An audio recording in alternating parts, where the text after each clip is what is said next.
This is the Troll Patrol Best of. with Justin FREAKIN. This is the Troll Patrol, not live. This is the best of the week. Check out the best clips from the show throughout the week. Check out the live show every weekday at 8 p.m. Eastern. Here we go.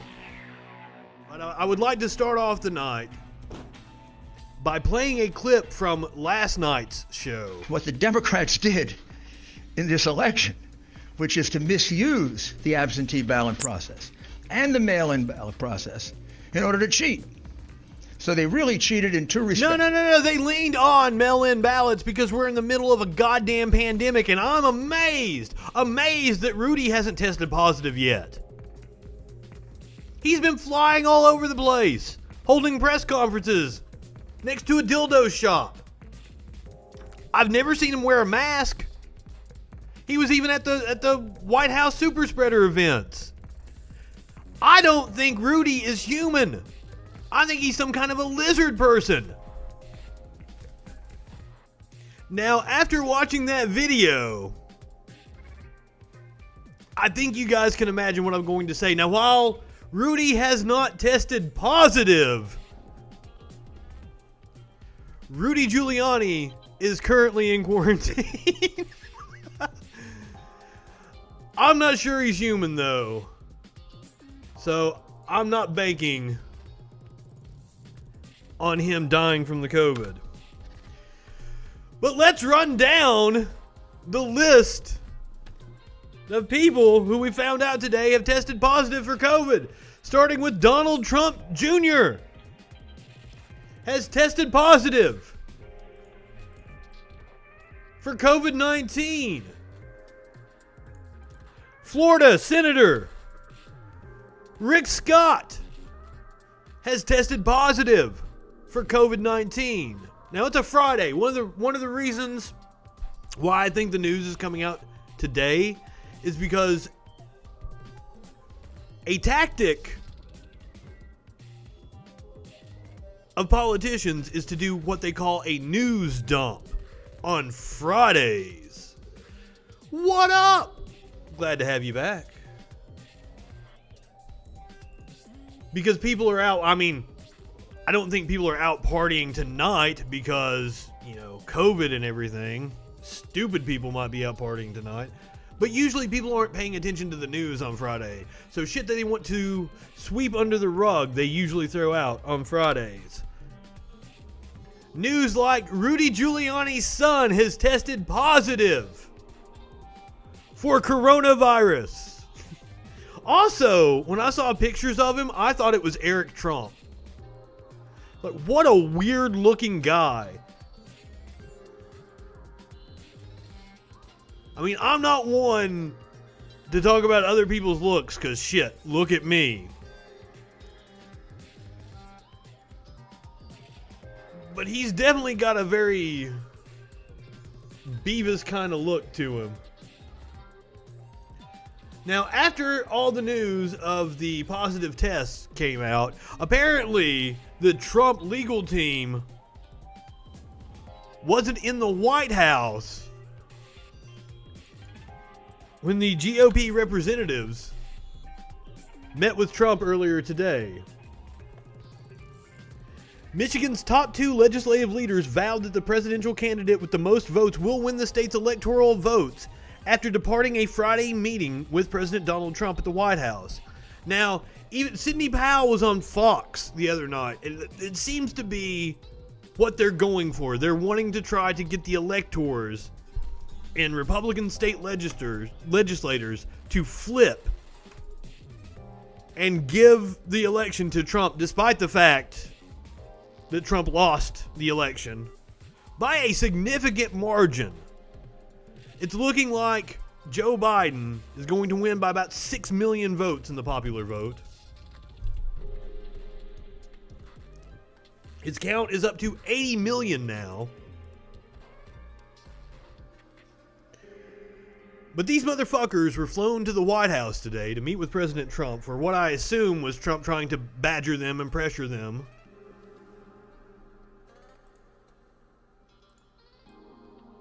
But the mayor of Sterling Heights, Michigan,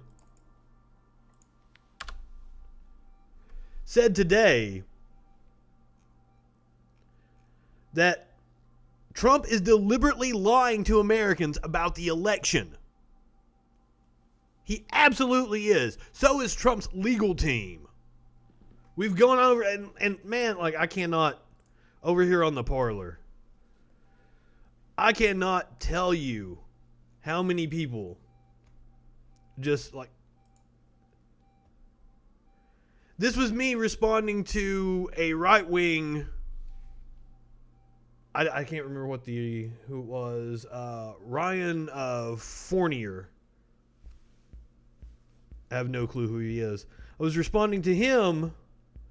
Sidney Powell stands by fraud allegations, willing to stake her personal career. Huge! My comment was, let her say it in court then, under penalty of perjury. Now, the other day, somebody on Parler was like, I don't know what a pre-jury is, but a jury would find that this election was full of fraud. And I'm like, oh, God. As I always say, right-wingers are morons.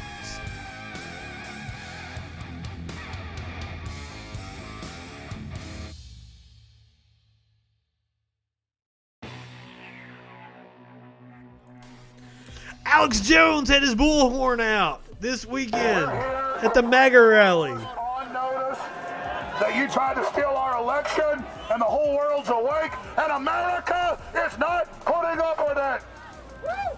And we want the Supreme Court to stand on the rule of law. The Democrats are trying to harass and threaten all of Trump's lawyers to quit because they're scared. Because the fraud of... They keep saying Supreme Court. These motherfuckers have absolutely no clue how our court systems work. They think Amy Coney Barrett can just step in and wave a wand and make Trump president. That is how stupid these people are. Dominion Software and Staple Street and all the rest of it have come up. And so the globalists have desperately tried a new hoax that Biden is a president-elect. He is not the president-elect. He's a Chinese communist agent that's going to prison. Yes, sir. The globalists are on notice of their foreign coup and the Chinese communists celebrating what they've done. Joe Biden is a communist Chinese agent and is going to prison. And we, the people, tell the federal government it is your constitutional duty to protect Chinese communist agent. Our enemies in the media claim Trump was a Russian agent with no proof. We have total proof that Joe Biden is a communist Chinese agent. There is plenty of proof that Trump was, I don't know about working on behalf of Russia, that he was like an agent or some Manchurian candidate or some shit. But here's the Mueller report that I already have highlighted. Russia's two principal interference operations in the 2016 U.S. presidential election, the social media campaign and the hacking and dumping operations, violated U.S. criminal law. Numerous links between individuals with ties to the Russian government and individuals associated with the Trump campaign. The evidence was not sufficient to support criminal charges because the investigation established that several individuals affiliated with the Trump campaign lied to the office.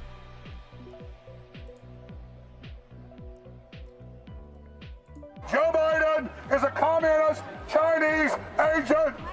Joe Biden is a communist Chinese agent. As far as I know, there is no business dealings between Joe Biden and the Chinese, but there are plenty between Trump and the Chinese. Joe Biden the winner, despite the fact that massive evidence of fraud has come forward, and the attempt at the coup. What evidence? Country is not going to happen. All you've done is awoken the sleeping giant, and the war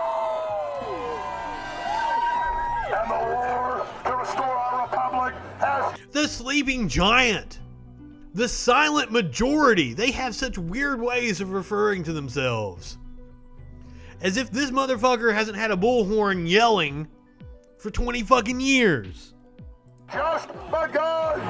Joe Biden Biden tried to steal this election because he's paid for by the globalists, and they know that they are in trouble, but the people are awakening. USA! USA! USA! USA! USA! USA! USA! USA! USA! And we come here today to put the globalists and the Chi-Coms. Did Alex Jones just cough as he's there in a giant gathering of people during a pandemic? Alex Jones gets the COVID. That's my next prediction for 2020. Oh, wrong one. Jesus Christ. I was going to show you video of the president driving by the MAGA rally on his way to play golf. But I copied the wrong link because I'm stupid. So instead, let's watch this video from Fox News. Party leaders about this. I've said. So this is, who is this guy? Anchor Eric Shawn, somewhat shaken, responds to a show's live B-roll. Okay, so I don't know who this guy is then. So yeah, watch this live shot that they have of the MAGA rally and look at one of the signs they spot. I've talked to Republican Party leaders about this. I've said to them, you're going to be in office a long time after President Trump is. The Republican Party is going to long outlast all of us. Aren't you concerned about that? So that's what somebody's going to have to convince the president of. The president isn't a long-term thinker. They're going to have to convince him that it's in his God, he's not a long-term thinker. What he responds to, like what is in his interest to just say we just saw a very disturbing sign. It said, "Coming for blacks and Indians, welcome to the New World Order." I mean, who the hell knows, what people have and what they say on these things? But what do the Republicans tell you? When did the president start to perhaps give a different? Like, well, I'm a little concerned by that sign I just saw, and then transitions right back to the Republicans. Another type of message. And what do you say to the viewers watching right now? Here is MSNBC. They were covering the rally. I'm gonna have to wait for an ad. Now I'm playing you all these before we get to the claims that some Trump supporters were attacked at the MAGA rally over the weekend. We're gonna watch that video that was widely circulated on Twitter. Now, several pro-Trump demonstrations taking place across Washington, D.C. The president's supporters are there protesting what they call a fraudulent election. Let's go to NBC's Ellison. Protesting democracy is what they're doing. Ellison, welcome to you. Describe the tenor of things there right now and about how many people you think are in that crowd. It looks right behind you sparse. When did Beverly D'Angelo start working for MSNBC? Yeah, walk with me a little bit and I'll show you exactly how far it is. Whoops, sorry about that. We'll watch out for bikers as we do this. But if you look back here, you can see the crowd. It's hard to see exactly how far they go back there through the buildings. But if you take a look in here, you can see all of the flags. Gives you a sense of just how deep and how far back this crowd goes. I met a woman here this morning who told me that she drove from Florida, and she said she wanted to be here to show support for President Trump and also to protest what she believes is in fraudulent, unfair, inaccurate election. So you can see all of the people still gathered back over here. We're staying a little on the perimeter of the group simply because there aren't a whole lot of masks being worn within the crowd here. But this is an event that was organized by a number of different groups. We started seeing posts on social media. It seemed to originate with a group known as the Proud Boys saying that they wanted people to come out to this rally. If that name sounds familiar to you, it's because President Trump mentioned them in the first presidential debate. They are a far-right extremist group. We saw dozens of them gathered near us just before this live shot, having some sort of talk. You can hear, I'll show you what it feels like here. The crowd here is chanting fake news, fake news. Not at her. As you can tell, which that's fine as long as they give us a little bit of space. So at times, it's hostile here, at least for us. They're following us and chasing watching us as we walk further back.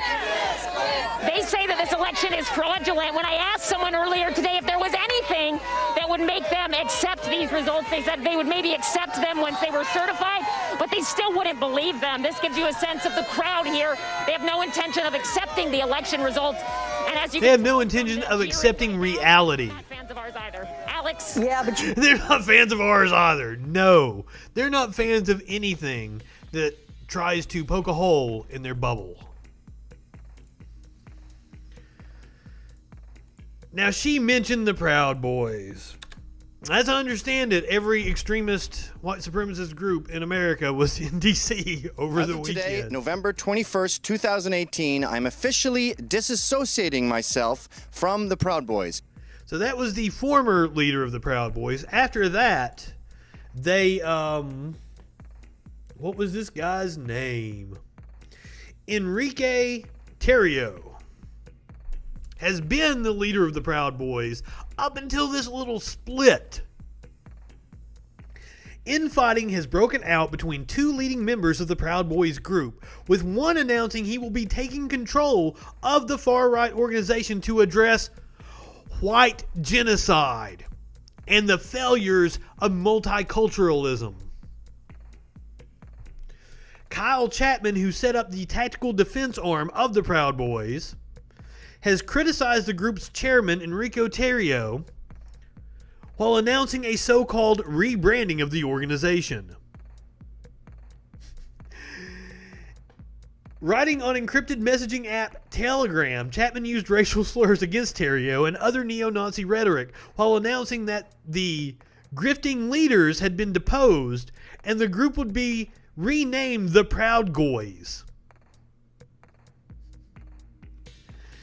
A term sometimes used by white supremacists to signal their anti-Semitic beliefs.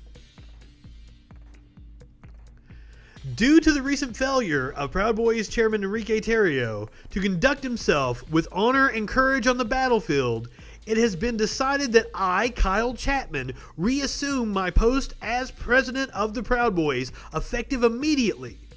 Our logo will forthwith be changed to reflect the core beliefs of Proud Boys members. This is the best line. We will no longer cuck to the left by appointing token Negroes as our leaders. We will no longer allow homosexuals or other undesirables in our ranks. We will confront the Zionist criminals who wish to destroy our civilization.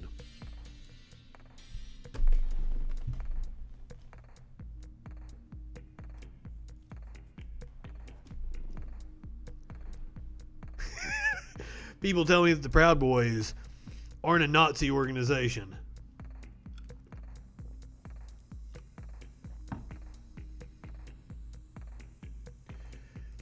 So, now that you have all that in mind, you know the groups that were in D.C. over the weekend. You know the kind of shit they had on their signs. You know what they were doing to the reporters. Now, let's watch this claim of violence against Trump supporters in D.C.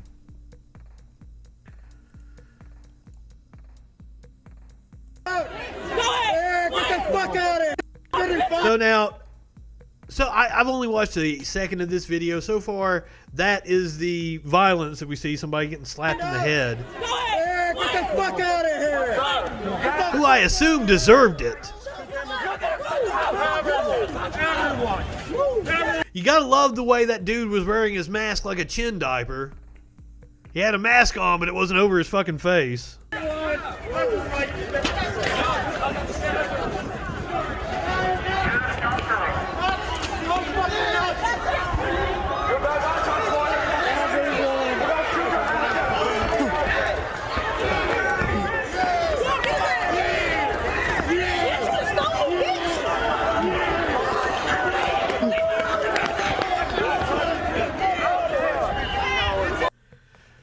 So that little girl. Now hold on. I'm thinking this is on a. Yeah, this is a right-wing reporter here. Multiple Trump supporters assaulted by pro-BLM supporters. Was brutally knocked out. This little tiny ass girl was slapping them around because they were probably saying some Nazi shit. Run away, dude. You touched me. Get the fuck out. Everyone. Me out. Get out. Kill that.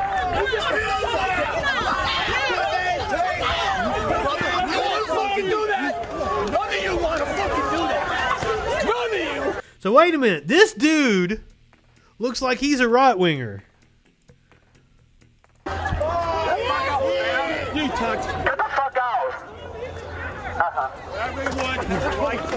Me out. Get out. Kill that. So wait a minute. This looks like he was one of the counter-protesters and that he's the one getting assaulted. I think I got this right because, like, the little black girl comes to his aid.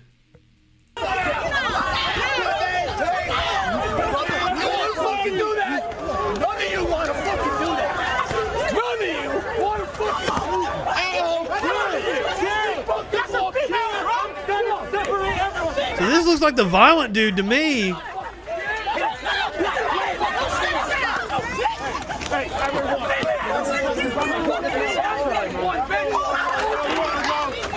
Oh!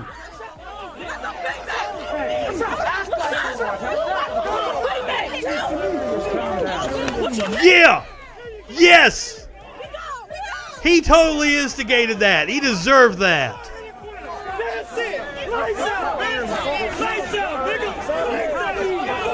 So the video they posted, a right-wing reporter, to prove violence against right-wingers, showed that the right-winger had it fucking coming. Let's watch that again. That was fun.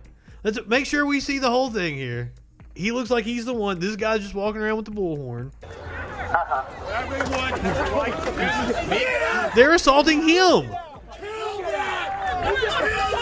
And then somebody's in the background yelling, "Kill him!" Fucking do that! None of you want to fucking do that! None of you want to fucking separate everyone!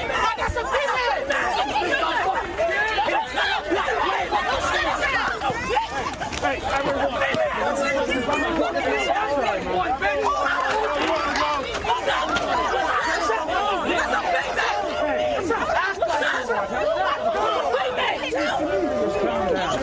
Ooh!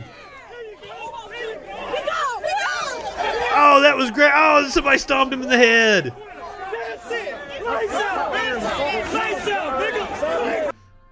What do you guys think? I think he deserved it. I think he was the instigator, and he got what was coming to him.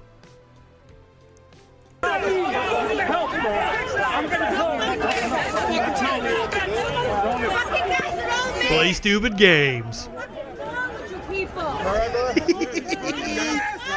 He's got internal maybe in his brain. In Jesus' name.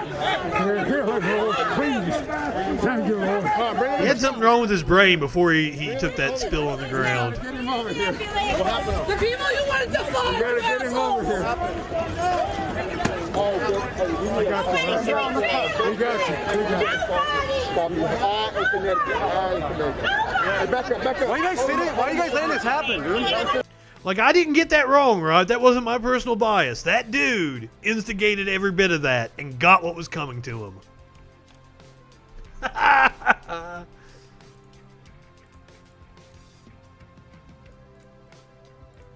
Now, apparently there were some stabbings that happened over the weekend. I didn't find footage of those. They might exist.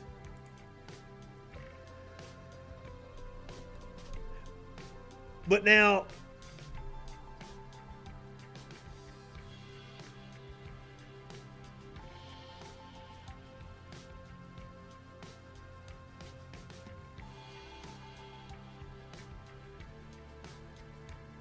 Bevelyn Beatty and the chairman of the Proud Boys, who was with her, told police they were both stabbed. I don't know if this happened over the weekend or if this is from over the summer. told police they were both stabbed by people associated with Black Lives Matter in a street fight early the morning after the presidential election. So this was about a week ago, 2 weeks ago. The Metropolitan Police Department repeated their claim to media outlets, leading to headlines around the country claiming Black Lives Matter had attacked the Proud Boys.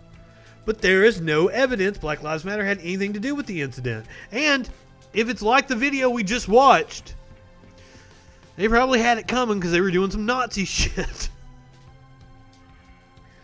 Police officials have since walked back their initial statement, saying it's unclear whether anyone involved was affiliated with political groups. But, I mean, obviously it was the Proud Boys, the neo-Nazi organization we just went over. But the department's willingness to echo the accusations of the Proud Boys is another example of law enforcement's deference to the group. This is the Enrique guy holding up the white power that they've kicked out for not being Nazi enough.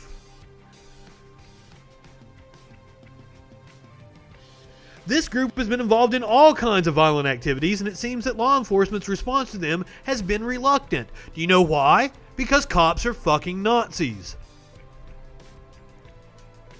They support these people.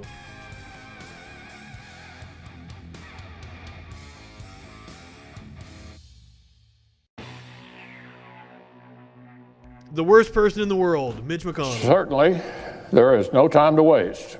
Kentucky just announced our highest ever weekly count of new positive. Certainly there is no time to waste, despite the fact that there are 3 bills that have been sitting on your desk since May. God damn. Certainly, there is no time to waste.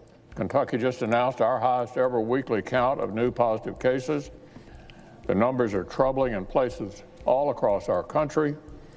So for now, our job is to continue doing all we can to stay safe and slow the spread.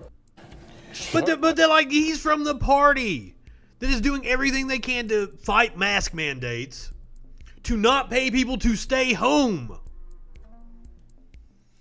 I can't believe that we're in a world where we've actually got people, I get messages from bars, comedy clubs, like, hey, we've got this going on this weekend. Holy shit, there's a pandemic going on.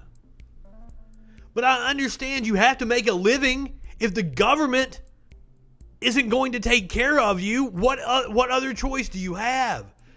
But as I've said to small business owners, what are you going to do? You're going to open up? People aren't going to want to come because it's a pandemic. The people that do come are putting themselves in danger. What happens when there is an outbreak in your bar or restaurant? What happens when your servers, your bartenders get it? You're not paying for their insurance, are you? You don't offer benefits to a fucking minimum wage worker, below minimum wage worker if you're a server. Are you going to pay for their hospital stays when they get the COVID? I never get an answer from these people about this. It's obvious that the government needs to step in. We need rent freezes, we need mortgage freezes, and we need to pay people to stay the fuck home. But you can't convince Mitch McConnell of that. Now maybe term unemployment that's President-elect Joe Biden, and he is president-elect. Despite what your right-wing friends might be telling you, maybe President-elect Joe Biden has a little bit better plan to deal with this. growing fast right now. What would you do right away, specifically, to address jobs that may not return for months, may not return ever, including in communities of color? What I would do, I would pass the HEROES Act. Thank you. It has all the money and capacity to take care of each of those things. Now, not tomorrow. Now. Tell that to your buddy Mitch McConnell. The president is still playing golf and not doing anything about it. Is beyond my comprehension. You'd at least think he'd want. I thought you guys have been doing a really good job of keeping the numbers down in California. We have a problem with long-term unemployment that's growing fast right now. What would you do right away, specifically, to address jobs that may not return for months, may not return ever? Now, we're also facing a housing crisis, especially come January when the CDC guidelines expire. There is going to be mass evictions in this country. And Biden is still not going to be the president until January 21st. As if we can expect him to do anything. Because remember, the Obama administration came to power during a financial crisis. And the only thing they were able to muster was bailing out the banks. They didn't follow Robert Reich's recommendation to actually give money to the people and let the people pay their bills. Instead, they just bailed out the banks and let the banks do mass evictions, creating yet another bubble that we're getting ready to see pop right now. I am under no illusions that Biden will be good for this country. He's going to stop the bleeding that we have right now. He might be able to get coronavirus under control, but I mean, shit. Listen to this nurse talk. And when this is what we're dealing with. Even now, the hospital is being overrun with COVID patients. They come in. They're horribly ill. Listen to what she says about the patients she is dealing with on their deathbed. I think the hardest thing to watch is that people are still looking for something else and they want a magic answer and they don't want to believe that COVID is real. And the reason I tweeted what I did is it wasn't one particular patient. It's just a culmination of so many people. And their last dying words are, this can't be happening. It's not real. And when they should be spending time FaceTiming their families, they're filled with anger and hatred. And it just made me really sad the other night. And I just can't believe that those are going to be their last thoughts and words. They are filled with anger. They are filled with anger and hatred because dumb fuck right-wingers have told them to be filled with anger and hatred. And they've been spoon-fed. I can't talk tonight. My computer crashing has completely thrown me off. They've been spoon-fed just a steady diet of propaganda for years now. Years. That conform to their already held beliefs. And that's another problem with fucking capitalism in this country. Thanks to capitalism, you can go and get whatever media. I'm sorry. Oh, shit. They have been spoon-fed a steady diet of propaganda for years. And thanks to capitalism, you're able to go and find whatever your flavor of media that you want that conforms to your beliefs to fit your feelings, not the actual facts at hand. Anger and hatred towards you? I think it's just thank you. A belief that it's not real, and nursing happens to be on the receiving end of that. And that's okay. We can take that. That's what you're there for. It's just in the bigger picture when you try to reason with people of, can I call your family, your kids, your wife, your friend, your brother? And they say no, because I'm going to be fine. And you're watching their oxygen levels, maxed out on what we call vapotherm at 100%, and their oxygen level might be 75. That's not really that compatible with life. And we know where that's going to head. And it just makes you sad and mad and frustrated. And then you know that you're just going to come back and do it all over again. And that's kind of where that stemmed from. That's what, my heart goes out to healthcare workers right now who are having to deal with all this bullshit. Not only are they dealing with a pandemic, they're dealing with so much misinformation it's not even funny.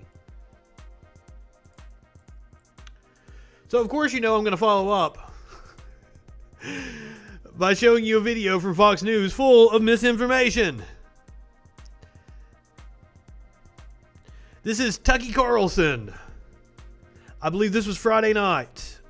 More than 1,000 restaurants have closed in New York City, not because people stopped eating, but because the city and state have crushed them with coronavirus. Crushed them. But that number apparently isn't high enough for some.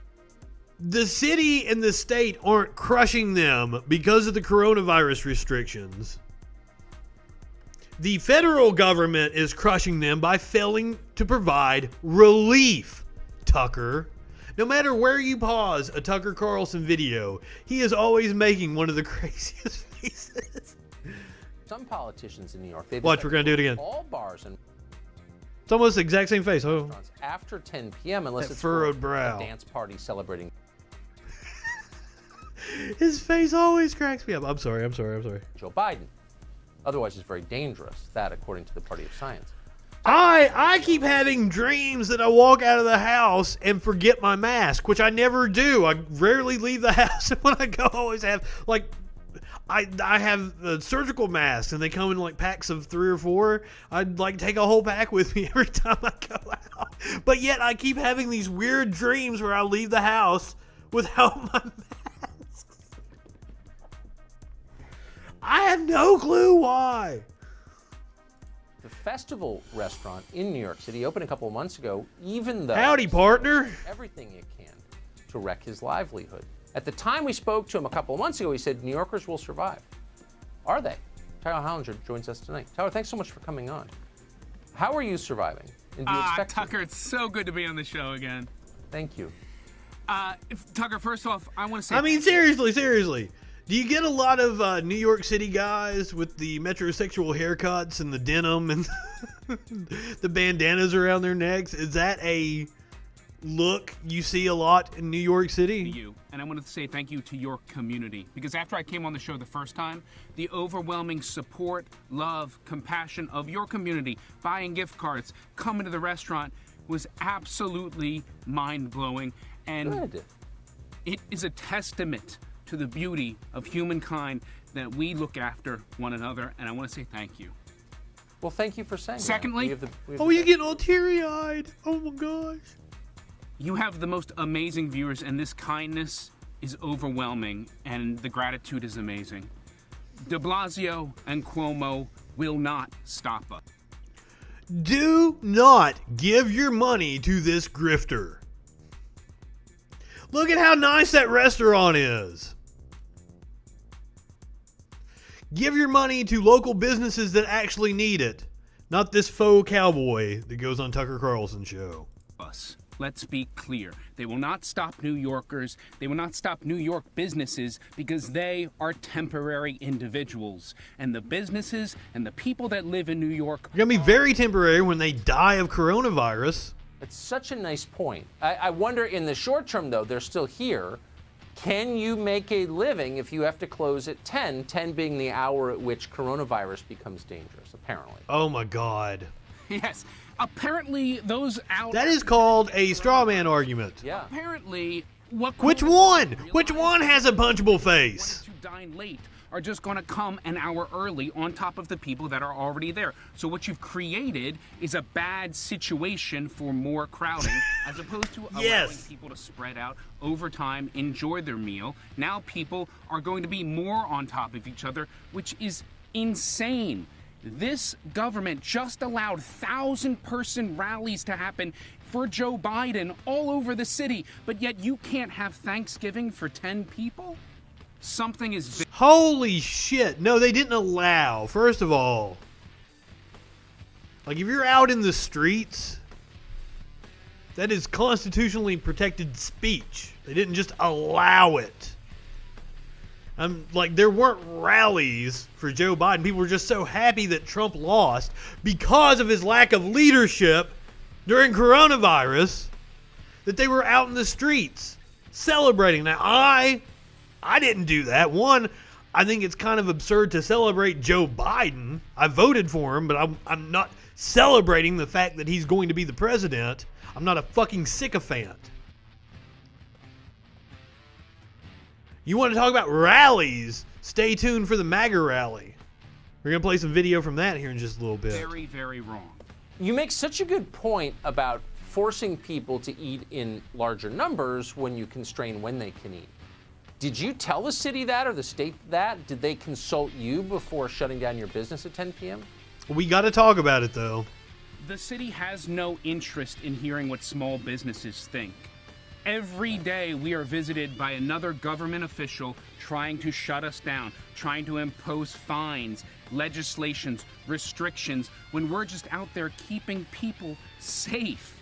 And this is the hypocrisy we are living in right now. But I can tell you one thing, the power of love. He said hypocrisy, didn't he? He said it in a very interesting way. The power of love. He's getting ready to talk about the power of love. It's going to conquer the coronavirus, I guess. Us down, trying to impose fines, legislations, restrictions, when we're just out there keeping people safe. And this is the hypocrisy we are living in right now. But I can tell hypocrisy. you, I'm gonna start saying it that way. Love, the power of kindness and respect for one another trumps anything that any of these politicians. If you have kindness and respect for one another, wear your fucking mask and don't go the fuck out in public right now. Want to say, because it's about neighborhood and it's about community and protecting those who you love. That's an inspiring thing to say and a great thing to hear. Tyler Hollinger, we are rooting for you. It's a bunch of bullshit to say. Negative about this, Tucker. I refuse Amen. to be negative. Oh, and we have a drink for you. A Perrier waiting when you come. Well, Tucker ain't coming. Tucker isn't in the studio in New York City right now.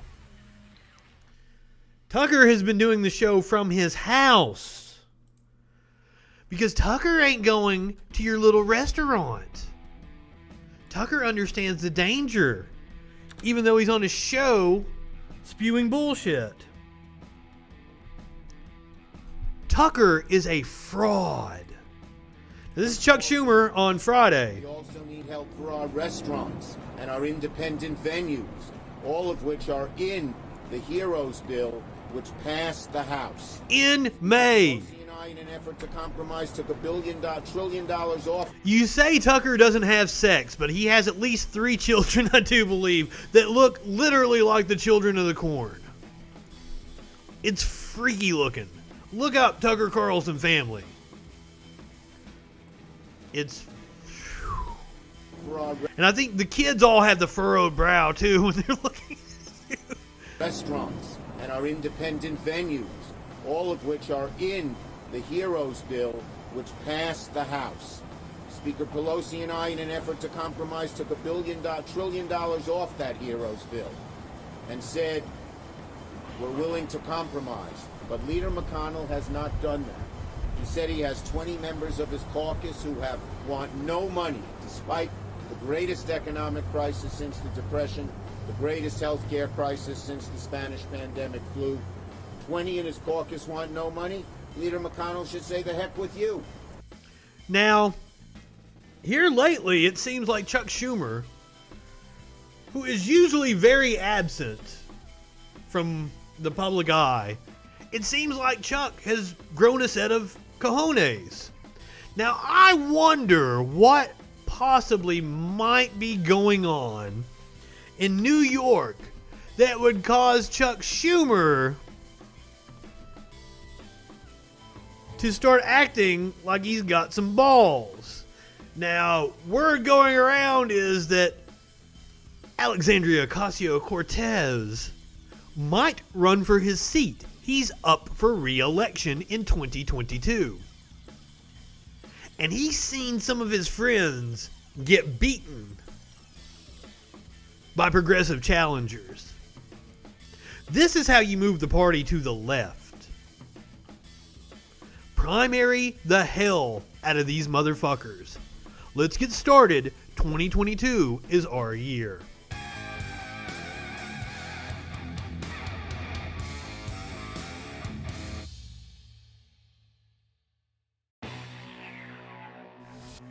Do you think that they were still pushing the conspiracies and the lies? Breaking news now. Dominion voting systems say they categorically deny any and all of President Trump's claims that their voting machines caused any voter fraud in key swing states. Or of course. Electoral fraud. But reports contradict that claim. In 2016, a senior executive at Dominion told the Illinois State Board of Elections that it is possible to bypass their election system software. That Here's it's what possible. The Vice President of Engineering at Dominion at that time, Eric Coomer, told the Hey, Lou Dobbs, it's possible there are pink unicorns on Mars. It's possible. board during a meeting in good old Cook County.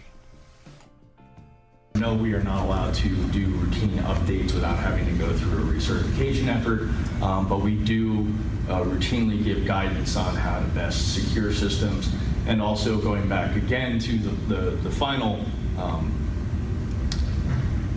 mitigation against all of this is a robust auditing and canvassing process, which all of our jurisdictions have implemented. Coomer said no updates can be done without recertification, as you heard.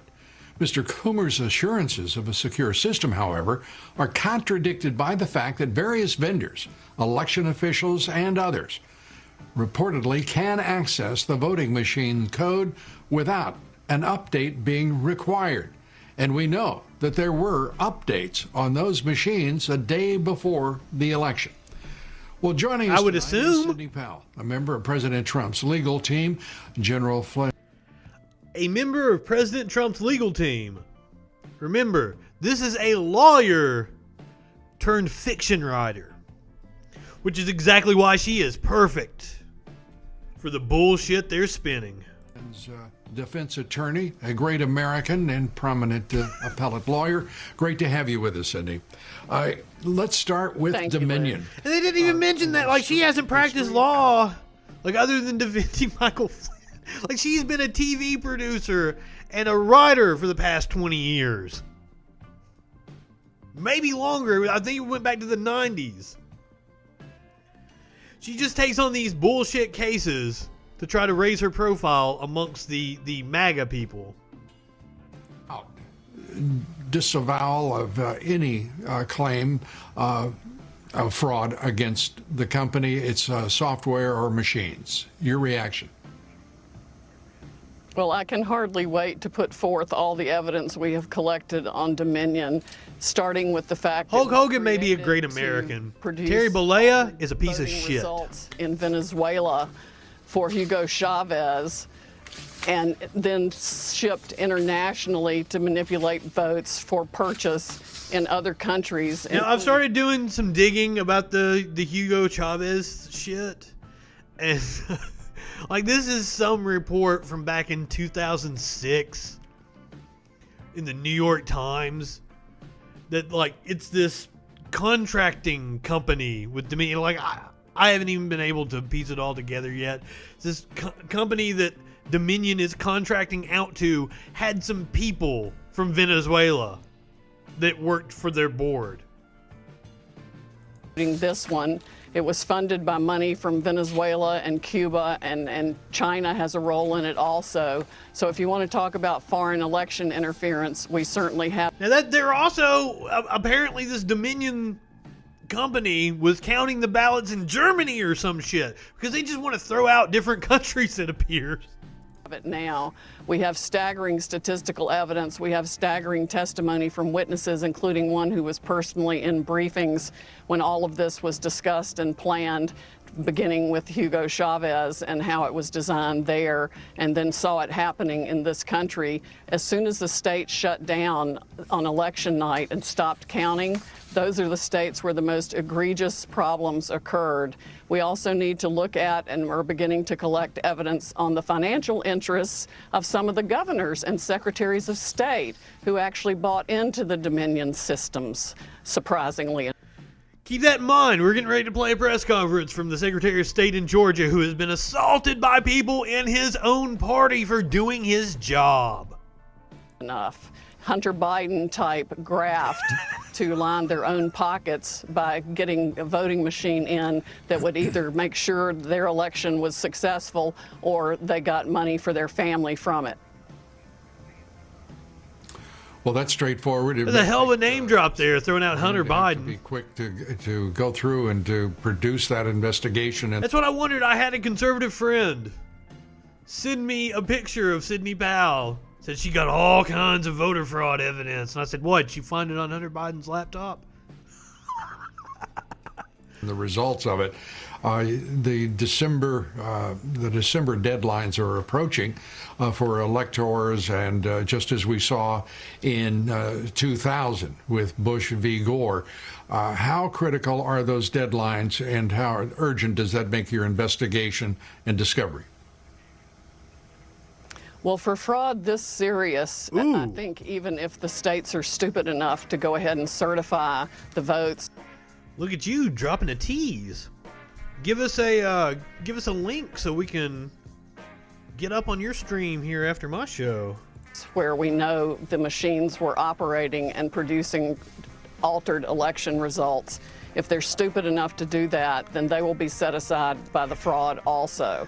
I mean, we are talking about hundreds of thousands of votes. President Trump won this election in a landslide. It's going to be irrefutable. And patriots are coming forward every day, all day, faster than we can collect their information with the testimony they're willing to give under oath. Like that one dude that we played on Friday, maybe it was Thursday, the mail carrier who overheard a conversation and then recanted his story, and then swears he didn't recant, though the transcript has been released of what he told investigators. And he most certainly did recant his story. About how their votes were stolen and how the machines operated. They were updated the night of the election, sometimes after the election. We've got statistical evidence that shows hundreds of thousands of votes being just put in and replicated. It's going to be, there needs to be a massive criminal investigation, and it's going to affect millions of voters and elections. There is going to be a massive criminal investigation, but not into what she is talking about. Now, this report came out earlier today that judges appear increasingly frustrated with Trump's legal claims about the 2020 election. And the reason why is because they keep getting laughed out of court. At what point does this get ridiculous? The exacerbated judge, an appointee of President Barack Obama, asked before ruling against the Republicans.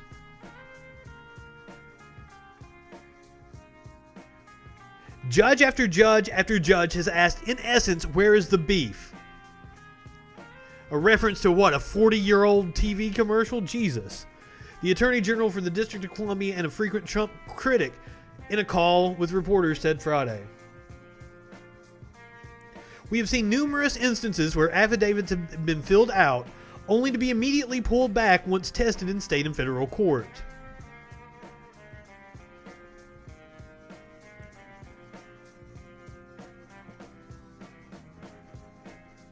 Central to some of the plaintiffs' claims is the contention that the upcoming election, both nationally and in Montana, will fall prey to widespread voter fraud. This is before the election they were ruling. Said in a late September ruling against a Trump campaign filing to halt mail-in voting in the state. Now they've been throwing legal challenges at this months before the election, and they're keeping it going.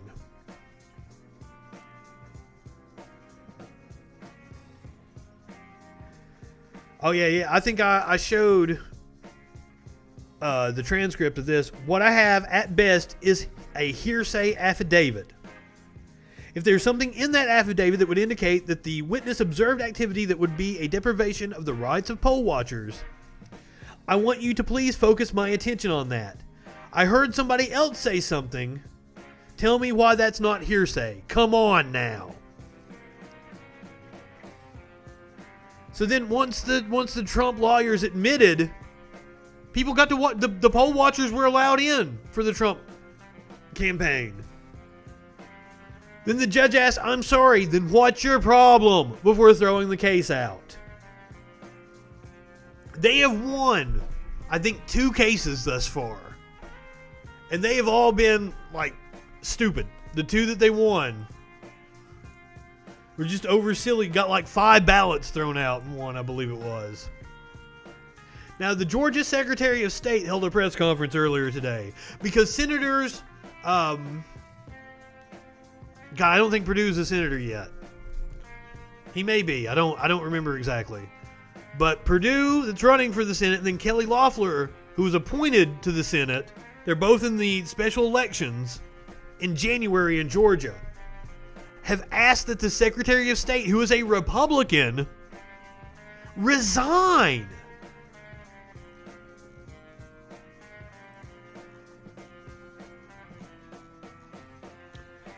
I thought I had some video of this. Oh, here we go. Cast. Right now, Georgia remains too close to call.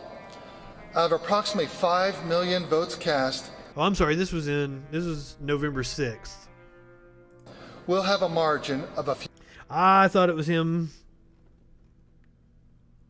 talking about how fellow Republicans are pressuring him to find ways to exclude ballots.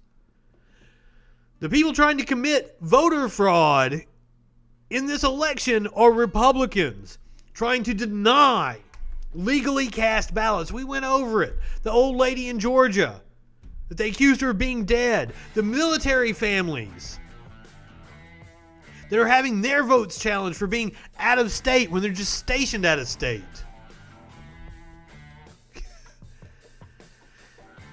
Man, I was only in 6th grade during the OJ trial, and I remember being very exacerbated by all that shit. Even Senator Lindsey Graham has said that he has questioned the validity of legally cast absentee ballots. But now I understand why Trump is so adamant about questioning the results of this election. Because I think he is in serious legal jeopardy should he leave office.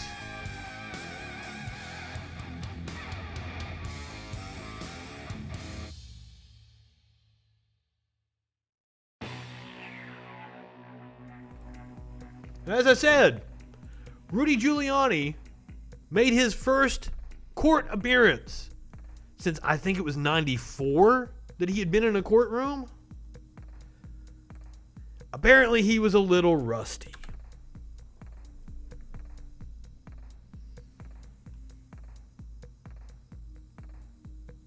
So this is Rudy coming out of the court last night. And how do you, if you lose this one, what's the impact on the presidential race? Well, obviously, if we lose it, we'll appeal it. Everybody does, right?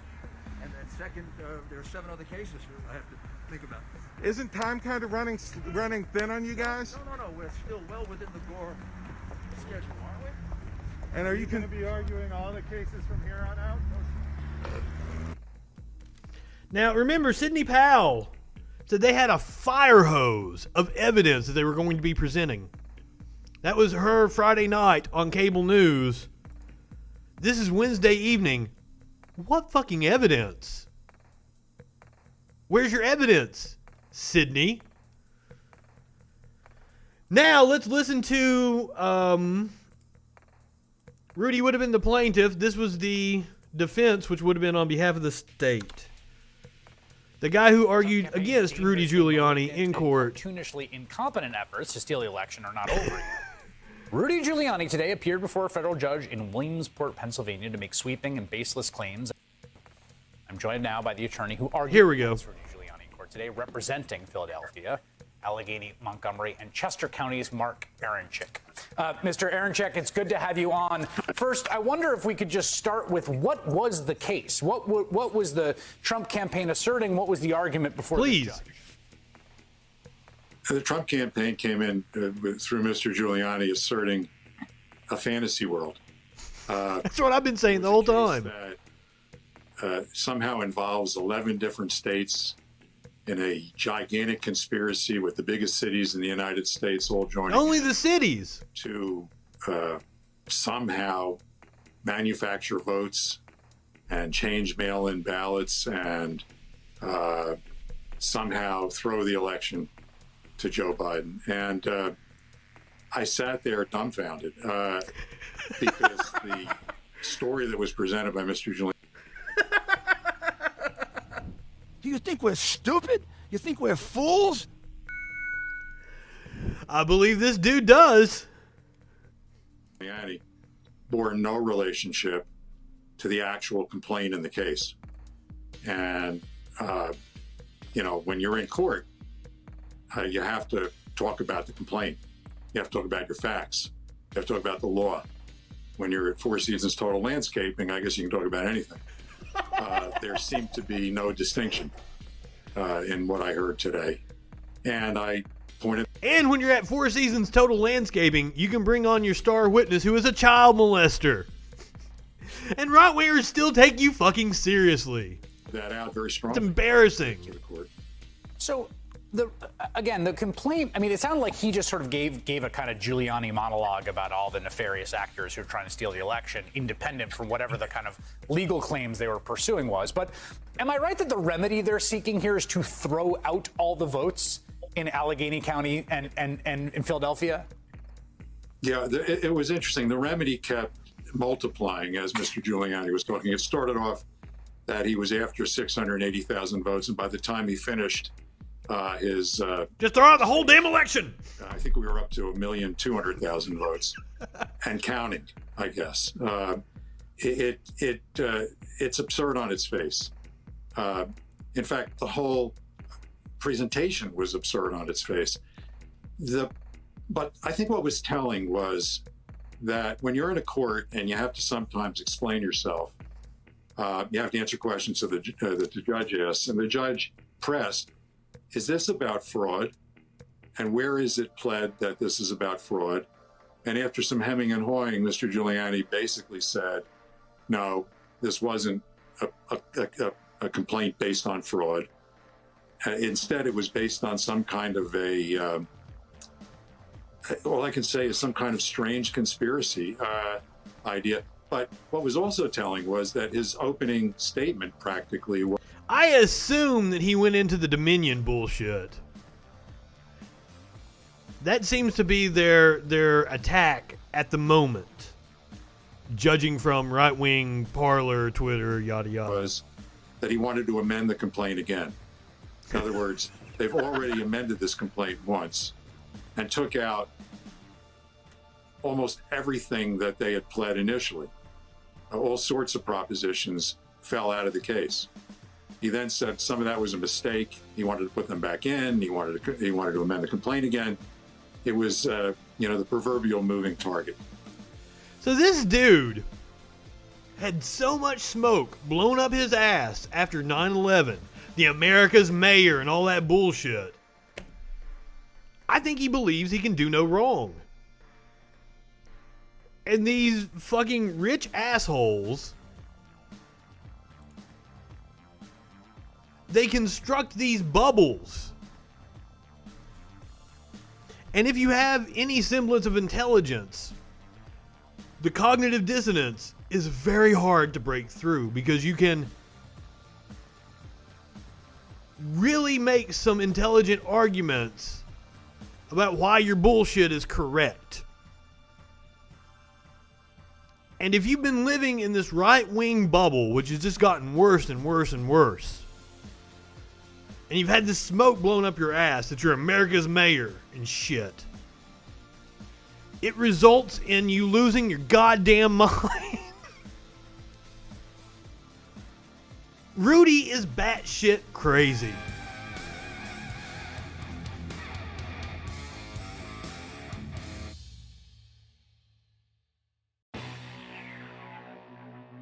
There was an issue in Michigan. I can't remember, Fulton County, I believe it was. Let's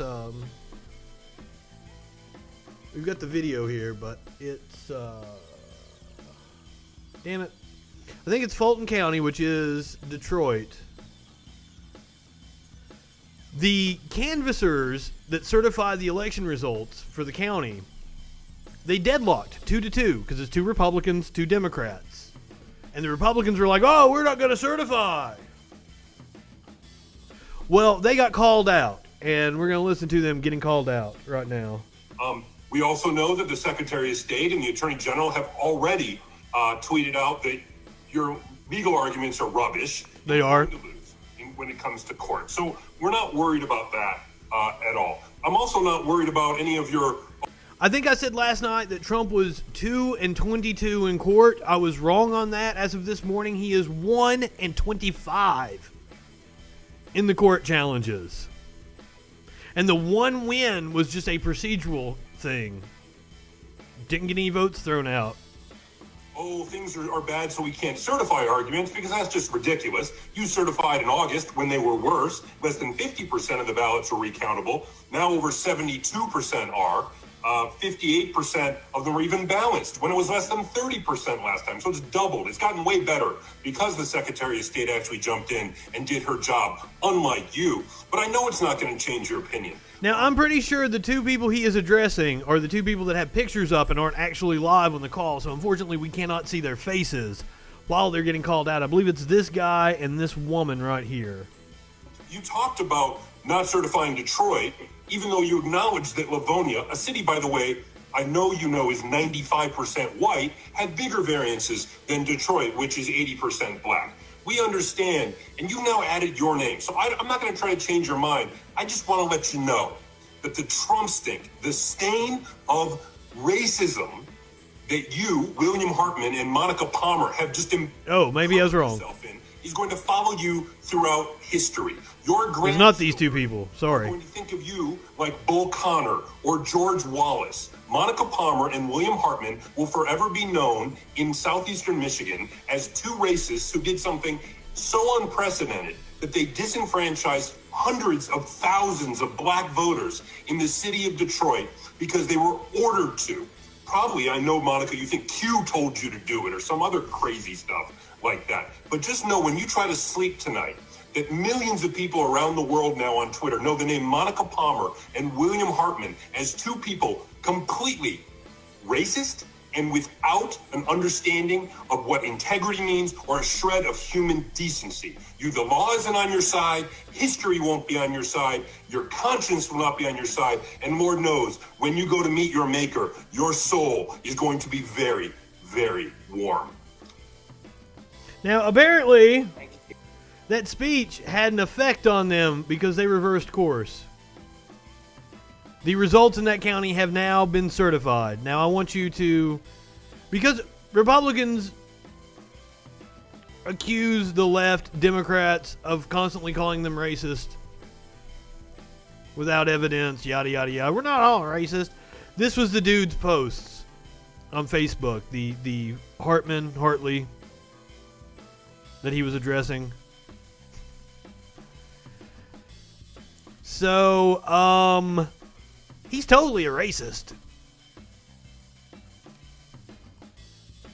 You can't really challenge him on that one. Now, when I first checked the news this morning, it looked like Trump was wanting to recount all of Wisconsin, but that would cost his campaign $9 million. So instead, Trump, who is begging for money right now, the campaign was very cash-strapped going into Election Day. He's actually decided only to request recounts in 2 counties now. It's going to cost him about $3 million instead.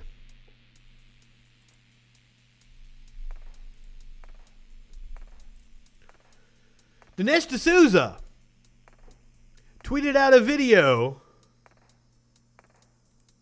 showing us how bad it really is in Georgia as they recanvass. Now, Trump tweets shocking video from Georgia showing how bad this really is. Now, just like the video of Justin Trudeau that we watched last night, let's watch this and see if we can actually figure out what's bad.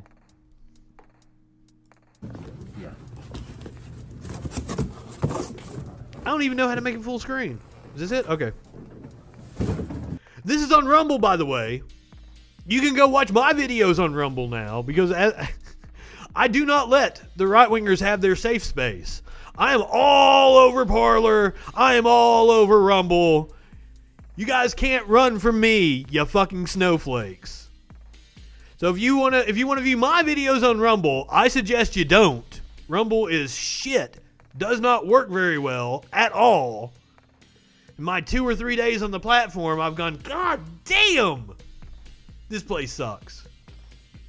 So please, if you want to watch clips of the Troll Patrol, which you can see moments after the show airs, head over to my YouTube channel. But if you're some kind of fucking masochist or some shit, you can go over to Rumble and watch my videos over there. You can just type in Justin Freakin. So this is Rumble, the Nazi YouTube. So originally, you had said that was the end of it. So what changed? They're recanvassing. I know that they're 10. The batch sheets. So you're missing batches? No. I gotta get the box. Oh, okay. They're in 1, 2, 3. They just didn't turn. See how that one's turning and tells me where it is? So we didn't pack our stuff up. Yeah. Okay, so I thought when you guys had finished completing that box in the other room, you said that was the last of the ballots. I thought so too. You thought so too? And then is it the numbers they're getting to suggest that you're missing some, or? Yeah, you know what I mean? It's not lining up, but we also know that they're here. I mean, is it like a precinct missing, or like what? No. The 10 batches. We know they're 26, and when we broke the admin down and did the RLA, we put them into 26 batches. Yeah. And my things are only 11 through 26, so I know. 11 through 26. Okay, so you're missing 11 batches. Yeah, I gotta find my pins. Okay. Now I assume these are ballots that have already been counted, and they're doing the recanvass.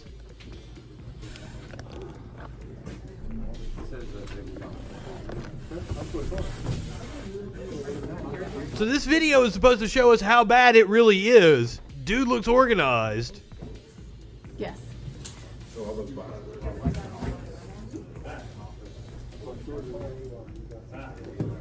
I honestly don't know what goes through the minds of right-wingers when they tweet out shit like this. What is this supposed to prove to us? But it's more about messaging. We tweet out a video of a dude shuffling through some boxes and say, look how bad it is in Georgia. And then people fucking retweet it out, never fucking watching the video. I'm sure nobody can explain to me what the fuck about that video proves that it's bad in Georgia.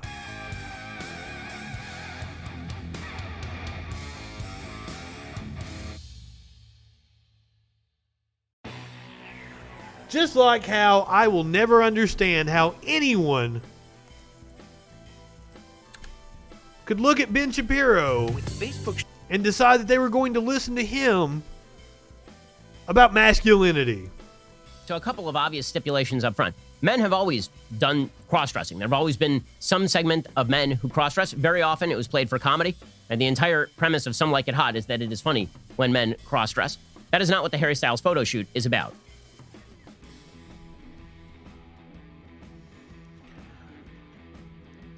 Throughout history, gender has not been binary. Natives here in America made trans people chiefs. In India, trans people would be gurus because they had both souls.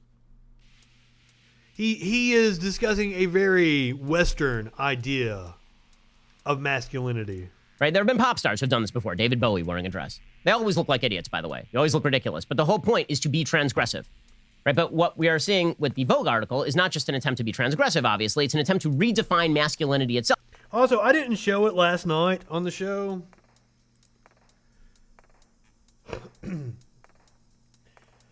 I'm not even really sure who Harry Styles is.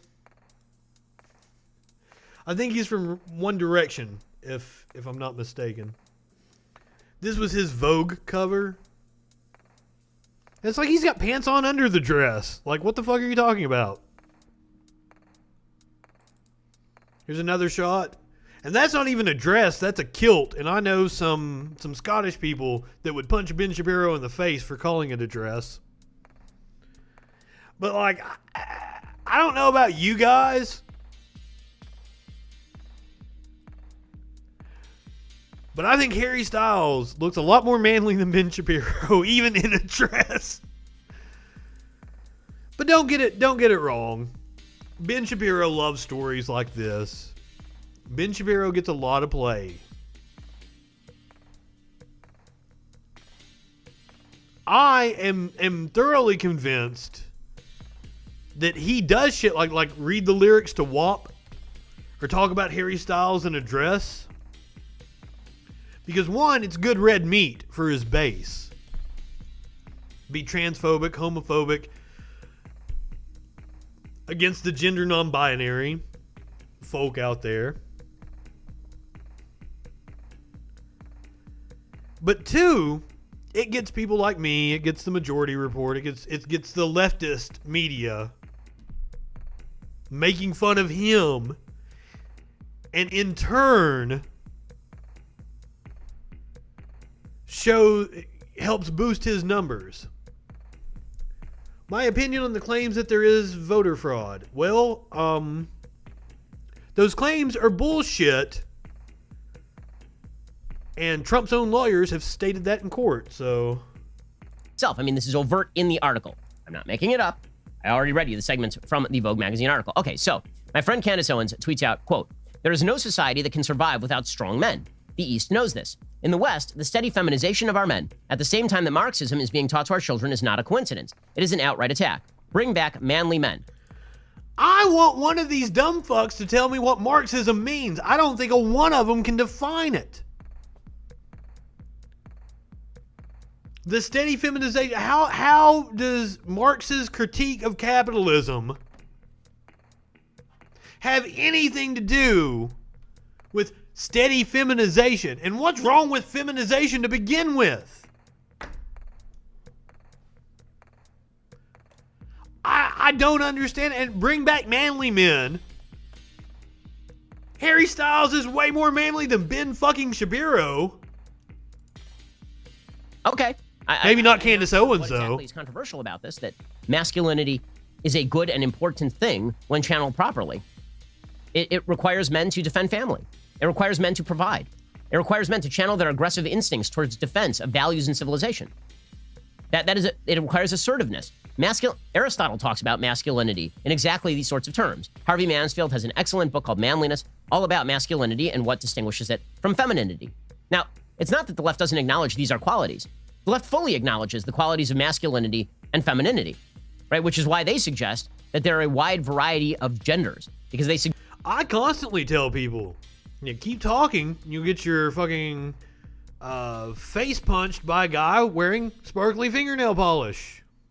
Just that a man can be very feminine, and this actually makes him a woman, right? So they agree that this means that there is such a thing as masculinity and femininity. They then just suggest that men should act like women, right? That masculinity should be made more feminine. What does it mean to act like women? These are gender normative roles that we have invented. What does it mean to act like women? I don't understand, especially in a guy. And a guy that's talking in this kind of voice is telling us all about masculinity. Hold on. Hassan Piker had a great fucking tweet. Ben, you're 5'3", can't grow facial hair, and weigh 100 pounds soaking wet. If we can both be considered men, you should probably be a bit more open-minded about gender expressions. It's clearly not as rich in a binary as you try to imply it is. Hassan's awesome. Men more feminine when you suggest that men need to be like women. They need to wear dresses, right? That this undermines some fundamentally No. Nobody is saying you need to wear a dress. I think what people on the left, the open-minded free thinkers of us, say, who gives a shit if you wear a dress? Wear a dress if it makes you feel good. Do it. Who cares? Men. In the same way that if you said that women ought to act like men, it's funny. If you say that women ought to act more like men, this is considered sexist because it actually is sexist. But if you say that men ought to act more like women, this is considered progressive and forward thinking. Who says that? Feminized men is ongoing on the left. Okay, so this prompted me to defend Candace's comments. And I said, this is perfectly obvious. Anyone who pretends it is not a referendum on masculinity for men to don floofy dresses and then be celebrated by magazines like Vogue is gaslighting you. Masculinity and femininity are categories. They exist. Right? Some behavior is more masculine, like punching people in the face. Some behavior is more feminine, like wearing floofy dresses. I know plenty of women that would punch him in the fucking face. What is he talking about, this referendum? This guy is acting like there's going to be some fucking army that's going to march into his studio and make him wear a dress. By the way, his wife is a doctor, in case you didn't know. Right, there are many different forms of masculinity and femininity. The most important form of femininity is bearing and rearing children. Okay, that is something that is endemic biologically to female mammals of all species, is bearing and rearing their young, right? And it is endemic for men and males of all mammalian species to be more aggressive, right? These are just biological realities. To pretend that they are social constructs entirely is completely idiotic and anti-scientific and anti-evidentiary. Masculinity and femininity do exist. And not only that, how does this tie into the whole dress conversation? Outward indicators of masculinity and femininity exist in nearly every human culture, right? We train little boys to be masculine and we train little girls to be more feminine. We try to... Thank you. Train. You hit the nail on the head. This is not a natural concept. It doesn't occur in nature. We try to use civilization to civilize children, but boys are boys and girls are girls, right? And these are important things. Boys ought to be allowed to act like boys. Girls ought to be allowed to act like girls. It's not a binary thing, motherfucker. By you saying boys and boys and girls, you are eliminating a whole, it's quite a few people. There's a whole group of people that don't fit into those categories. Whether they be born with no sex organ, born with both sex organs, born with penises that are so small, doctors think they're clits. Born with clits so big that doctors think they're penises. Just because the vast majority of people fall within 2 standard deviations of the mean in the normal curve doesn't mean that that's the default. Ben, that's some statistical analysis for you. Where's your fucking science that you claim to have?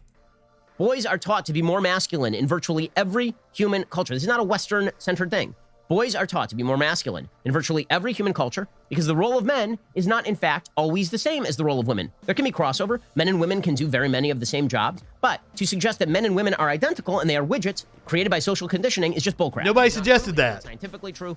It is a violation of actual scientific biology. There are differences between men and women. Whoa, what? Mario Lopez is getting fired because he was being interviewed and the topic of young kids getting gender changes? He rightly said parents are crazy. I don't know. Well, first of all, I don't think kids are getting gender changes. That's not true. Some children get puberty blockers so that they can make that decision when they get older. That's perfectly fine. I did not know about the Mario Lopez thing though. Let's Google it. Oh, I'm sorry. Let's Bing it.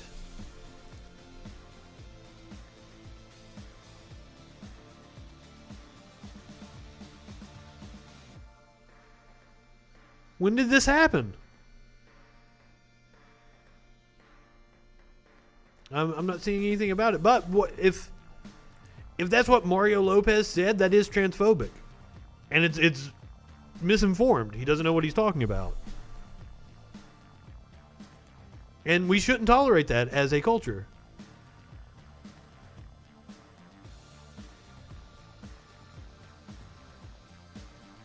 That's a straw man argument. That never happens. I don't know what to tell you. And if you look up gender dysphoria in the DSM, you will see that the treatment for gender dysphoria is to transition. Puberty blockers are incredibly safe. I would say that Mario Lopez shouldn't talk about shit that he doesn't know about. And that's with everybody. If you don't know what you're talking about, don't make stupid comments. You won't get in trouble. On the broad range. That does not mean that there's not, again, men who act more like women or women who act more like men. They're not more effective. With control, it's easy to take the knowledge you already have. Damn it. And all right, back to Ben. Right, all of that exists. But the fact that there is a spectrum of human biology does not mean there are not poles. There are indeed poles.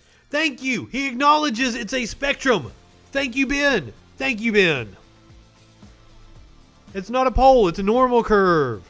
Like all naturally occurring traits. They are distributed on a normal curve, Ben. There's not poles. Right, as in P-O-L-E-S, there are poles, masculine and feminine. The left knows this. In fact, the point of the Harry Styles photo shoot is to violate those poles, right? Is to feminize masculinity. Olivia herself. The idea is to rethink masculinity as femininity, to feminize men. No, I think the point of a Harry Styles photo shoot is that motherfucker likes wearing dresses. He's a creative person. He's very in his own head. Much like I wear fingernail polish on stage. It's just him being him and expressing himself. And you're reading too much into it like it's the fall of fucking Western civilization or some shit. God damn. To get rid of toxic masculinity by suggesting that men should act like women. Otherwise, it would not be headline worthy for Harry Styles to put on a dress. Right? If it were just about Harry Styles, again, playing with dress the way he says that it is, then he would have dressed up as a giant baby in a diaper with I don't think it's headline worthy that he dressed up in a dress to begin with. The only reason I'm talking about it is because dumb fucks like you talked about it. And this will probably be one of my most watched videos on YouTube because shit like this tends to get a lot of views.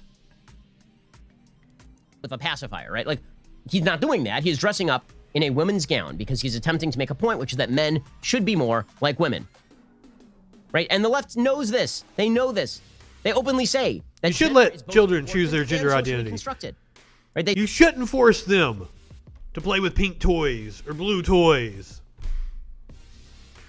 Or to play with trucks if you're a boy, or dolls if you're a girl. It's okay to play with dolls if you're a man or a boy. There are such things as tomboys. We have a very skewed understanding, and Ben even admitted it. All these norms are just constructs. And a lot of it is society forcing it on people. And there are so many people who are repressed. That's why suicide rates are so high in the LGBT community. Because society tells them they're wrong or they're sinners or some shit. But they're just wanting to express themselves as free individuals. And idiots like Ben Shapiro have a problem with it. They say that gender is actually inborn, but also socially constructed, right? They want it both ways. They say that gender is a social construction and that femininity is just men cramming down the patriarchy on women. But they will also say that gender, which is the manifestation of biology, right? But they don't think so. They think the gender is just your femininity or masculinity is actually inborn and inherent to you. So they say that a man can be a woman, even though there's no biological underpinning. So gender is real, but also it's socially constructed. Well, he's wrong on that. The brains of trans people are different. Sorry, Ben. Get your science straight. Thought your wife was a doctor. Didn't you go to Harvard? It's all self-contradictory. But let's assume for a second the honesty of some folks on the left who at least acknowledge that femininity and masculinity exist. They also have indicators, outward indicators. Dress has been, for virtually all time and in virtually all cultures, an outward indicator, which is why the Bible explicitly says that dress has been forced on people. And I'm glad that I was trying to pause it before that, but hey, he brought up the Bible. Yeah, it's been a religious thing. The way you dress has been forced on you by religion. it is against cross-dressing, for example. Okay, but in virtually every culture, men and women dress differently. This does not mean that all men dress the same and all women in all cultures dress the same. It means that in every culture, there is a distinction between how men dress and how women dress. The stupidest form of the argument that I saw yesterday. You call it a normal opinion. What does normal opinion mean? It's a misinformed opinion is what it is, because I explained it to you. Mario Lopez doesn't know what he's talking about. He said some shit that's transphobic. So, bye-bye. Mario Lopez isn't that funny either. Yesterday online was, well, in Scotland, they wear kilts. That means that a man in America wearing a skirt, a floofy skirt, is the same as a man in Scotland wearing a kilt. No, because they also distinguish between... Harry Styles had a kilt on! Women wear clothes in Scotland, too. It's just that men wear different clothes than men in America. It's the most idiotic thing. People are like, well, yeah, back in Roman times, men wore togas. You understand? Those were basically just dresses. Yes, and women wore a different form of clothing. At the time, women and men were distinguishable by dress. They have always been distinguishable by dress in virtually every human culture. And noting that men wore floofier stuff in the 16th century in Britain does not change the fact that women wore completely different clothing in the 16th century in Britain. Right? This is a category error, you morons. To suggest that because men wore something... I never said that. You're strawmanning me. Like, I never said that. I said that Mario Lopez was misinformed. I don't think 3-year-olds can decide on much of anything. But yeah, you shouldn't force gender on children. Ben even admitted it. It's a social construct. And there's nobody allowing children to change their gender. Puberty blockers is what we're talking about. They're completely safe. And like, hey, we have had so many people. That's not what you said Mario was saying. I miscommunication here. I don't understand it.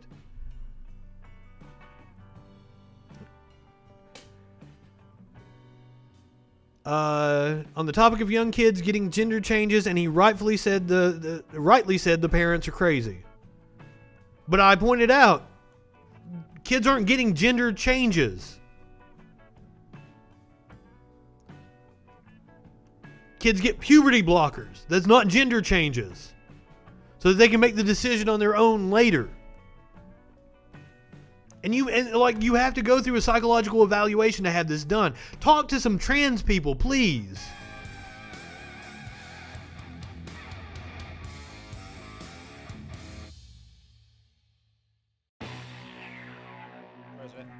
I don't know how far we'll get into this one. Whew.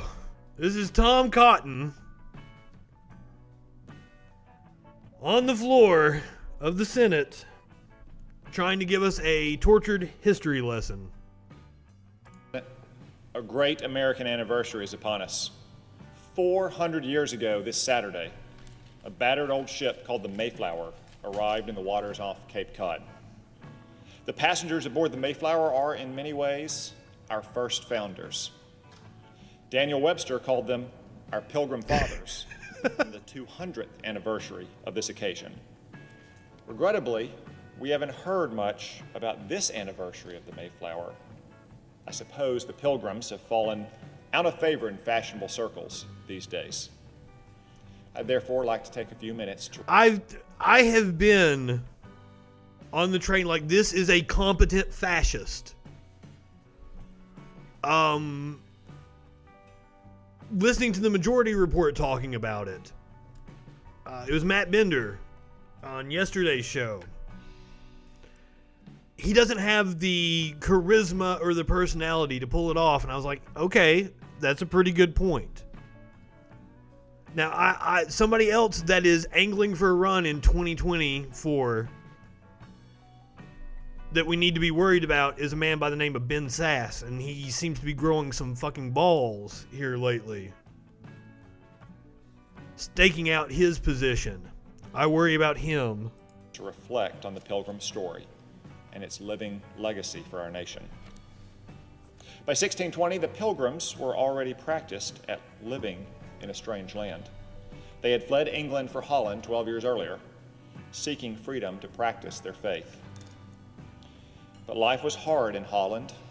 I don't want to have to fact check this whole thing, but they wanted places where they could impose their religion on other people. Its oppressive reach across the channel. So the Pilgrims fled the old world for the new. The Puritans were horrendous. There is a mad Russian. Did that say mad Russian? I must be on the hill or something. Yeah, I am. Safe harbor for their religion. The Pilgrims differed from those settlers who preceded them in the previous century, up to and including the Jamestown settlement just 13 years earlier.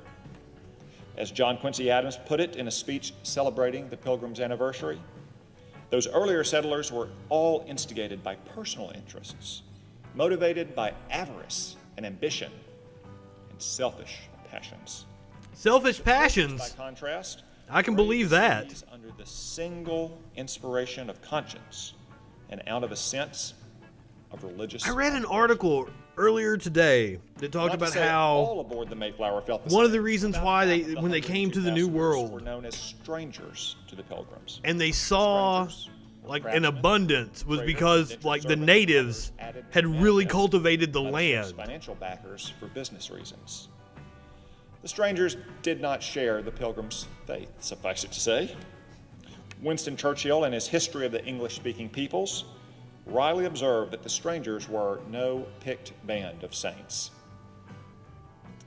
So these were the settlers who boarded the Mayflower, which Dwight Eisenhower once characterized It was an as understatement. a ship that today no one in his senses would think of attempting to use. One can only imagine the hardships, the dangers, the doubts that they faced. I hope that at some point in time, during like a Halloween episode, the Connors have Roseanne on as a ghost. That would be awesome. I won't hold my breath for it. While crossing the North Atlantic, the ship linked chronically. A main beam bowed and cracked. The passage took longer than expected, more than 2 months. I'm not going to be able to make it Food through and this, water guys. or beer, often the beverage of choice, ran dangerously low. But somehow, through the grace of God and the skill of He does not have the charisma to run for president. I am bored as fuck, and we are 3 minutes into William this. Bradford, a Pilgrim leader who's of Plymouth Plantation, is our chief source for the Pilgrim story, recorded those dangers. They had now no friends to welcome them. I'm definitely not high enough for this. So let's look at the backlash. No houses or much. Ilhan Omar had a fantastic response. When your sense of history doesn't go beyond your 3rd grade coloring books, and actual history terrifies you. But now, of course, this provoked a response from some dumb fucks. Marjorie Taylor Greene, one of the biggest dumb fucks in Congress. Don't even get me started on where you come from. We don't marry our brothers here in America, so I'm not sure who you're calling crazy. What up, Sammy?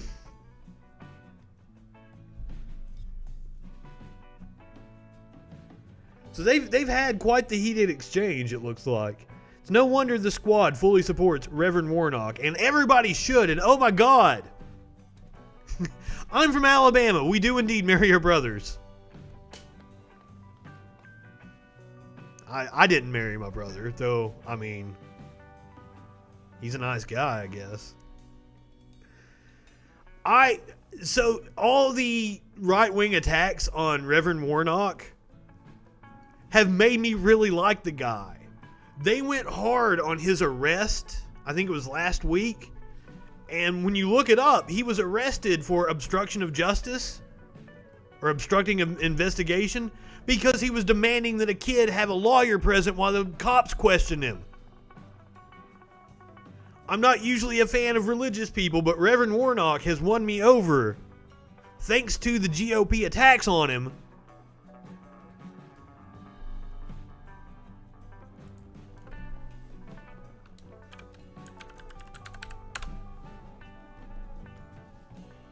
Thank you, Producer Dave. You haven't had me on in a little while. Been feeling lonely. And Ilhan Omar completely agrees with his disgraceful comments about our active service members, veterans, and their families. Thank you, Sammy. I appreciate the support. Elon fires back. Blatant lies from the disastrous insider trading. Yeah. This wasn't Marjorie Taylor Greene. This was Kelly Loeffler, who was caught up in an insider trading scandal at the beginning of the coronavirus breakout here in America. Blatant lies from the disastrous insider trading, QAnon, conspiracy supporting, fear-mongering appointed Kelly.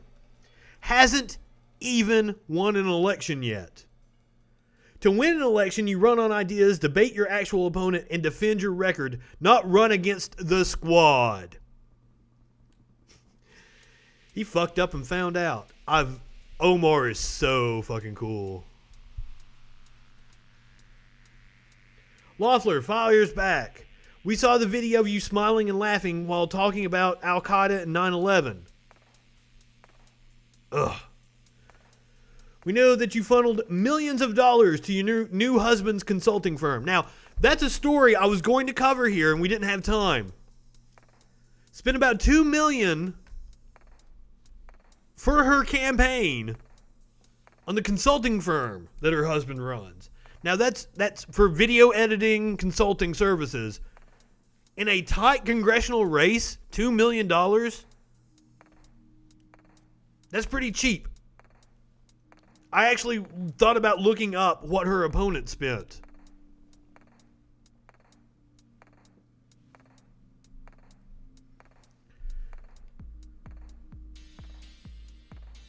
And we know that you're an unabashed anti-Semite. The woman that supported Bernie Sanders for president is an anti-Semite. You should be expelled from Congress, says the woman who hasn't even won an election to be where she is yet.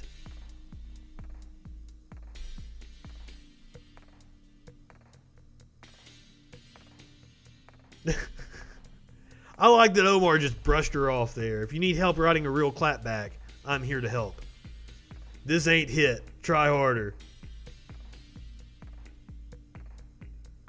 Marjorie Taylor Greene hops back in. You married your brother. Now, she's the QAnon congressperson.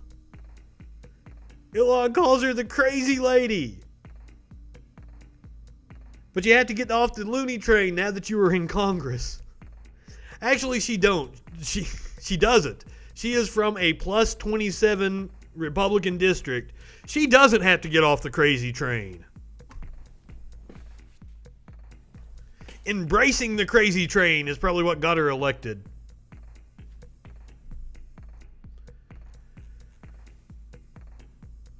I think Omar won that exchange. But this is what happens when you have a Republican Party that's led by a guy that will appoint 2 white nationalists to government roles, not to mention Stephen goddamn Miller, senior advisor to the president. So it's no wonder all these conspiracy theories and racist attacks are coming from that party.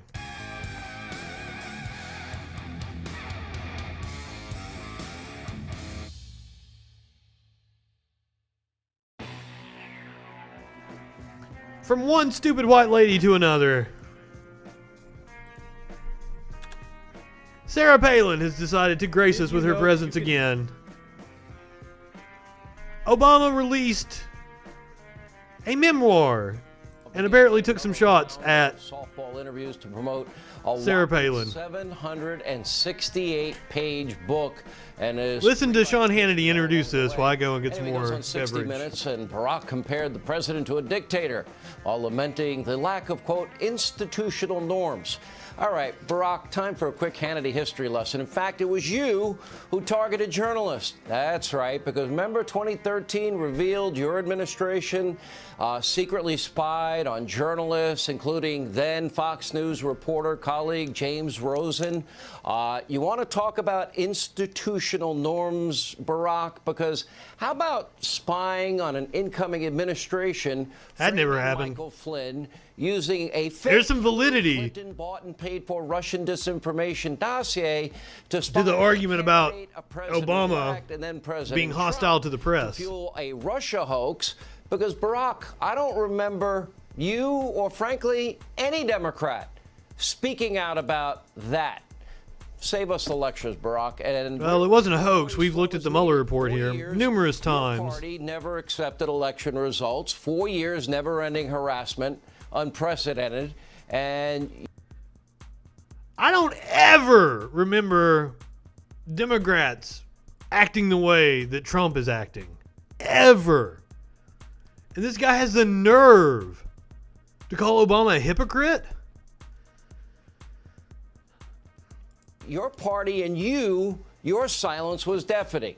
So your feigned outrage today, pretty meaningless to everyone except maybe for the sycophants that actually may buy that 768-page bore. And by the way, did you hear one question from Scott Pelley? Now, I read, what was it, Dreams of My Father? No, it was Audacity of Hope. Dreams of My Father might have been his first one. I read Audacity of Hope during 2008. I'm sure the book isn't a bore. Obama is quite eloquent. And Audacity of Hope was really good. So, sorry, Hannity. Now, I'm no Obama fan either. But I will tell you that book was very well written. I'm sure better than any trite that fucking Sean Hannity could shit out. About any of that? No. Crickets. Any questions about Russia? No. Ukraine? No. Quid pro quo, Joe? No. Zero experience, Hunter? No. Lawless acts, violence against police, defunding the police, abuse of power, corruption, the biggest one in the history of the country? Not a word. The mob, the media, the Democrats, they're all united. Oh, I'm sorry that Obama didn't address your fantasy world and your fucking conspiracy theories. Interested in getting to the truth, facts, or any serious investigation, and they take on the broadest hypocrisy and double standards. All right, joining us now, former Alaska Governor Sarah Palin. You know, Governor, I'm looking at what. Man, you're living in Barack's head. I thought for a while I lived in Barack's head because he kept mentioning me for a while during, his run for office. And through Palin, it seemed... You are correct. It's pure cringe and conspiracies, but I watch it a lot, to be honest with you, because I watch clips like this. I watch a lot of media of left-wing people watching clips of Fox and making fun of them. And probably... that's going to be most of Fox's viewership going forward, is left-wingers making fun of them. As if the dark spirits that had long been lurking on the edges of the modern Republican Party, xenophobia, anti-intellectualism, paranoid conspiracy. And here's the thing. Here's the thing. Do not get it twisted. Sarah Palin is ecstatic that Barack Obama mentioned her in his book. Because now she gets to do Fox News hits again. She was irrelevant. It's a rich statement. Antipathy toward black and brown folks was finding their way to center stage, and she had no idea what the hell she was talking about. All right. She didn't. And I'm like, didn't they peddle the conspiracy theory on Russia for nearly 4 years? Yeah, that's true. Barack Obama with his 700-some page Promised Land book. I guess evidently he thinks that he is one to lead us to the Promised Land. So let's refer to him as Moses. Moses is the master of the politics of personal destruction, which people were so fed up with that a movement began and they elected someone to hopefully get us on a path to get rid of that politics of personal destruction. But Barack Obama, he just doesn't get the Moses analogy there. Am I missing something? I thought Moses led the people out of Egypt. What is she talking about? I don't even get the Moses analogy. But she didn't complete the analogy for me to be able to even understand what she was talking about. get it. First of all, personally, Sean, in order to let a man's opinion hurt, well, you have to give a little bit of value to that man's opinion. So I'm good there because he does not represent truth. But there are 72 million people. This is a record for any Republican to ever get in an election. All right, razors thin margins. And he was elected twice. And when you hear smelly Walmart Trump supporters and irredeemable deplorables, or back when you were running, bitter Americans that cling to God, guns, Second Amendment, Bible, religion, I think it's revealing, because what is he saying? Boy, was that ever true. That it seems like it's against any American that doesn't support him. There's a cross behind her. I'm surprised there's not a couple of guns behind her. Or his views, which are radical. Right, and I think that the media, the lamestream... Boy, howdy, if he thinks Barack Obama is a radical, shit. This whole issue, an issue of attacks on Donald Trump and his personality or his tone or his mannerisms, whatever. But really, America has to remember that the left, led by Barack Obama and still Hillary Clinton. And any day I get to make fun of Sarah Palin is a great fucking day. Yes, they call us deplorables and chumps. Thanks for asking. How was your day? And all that.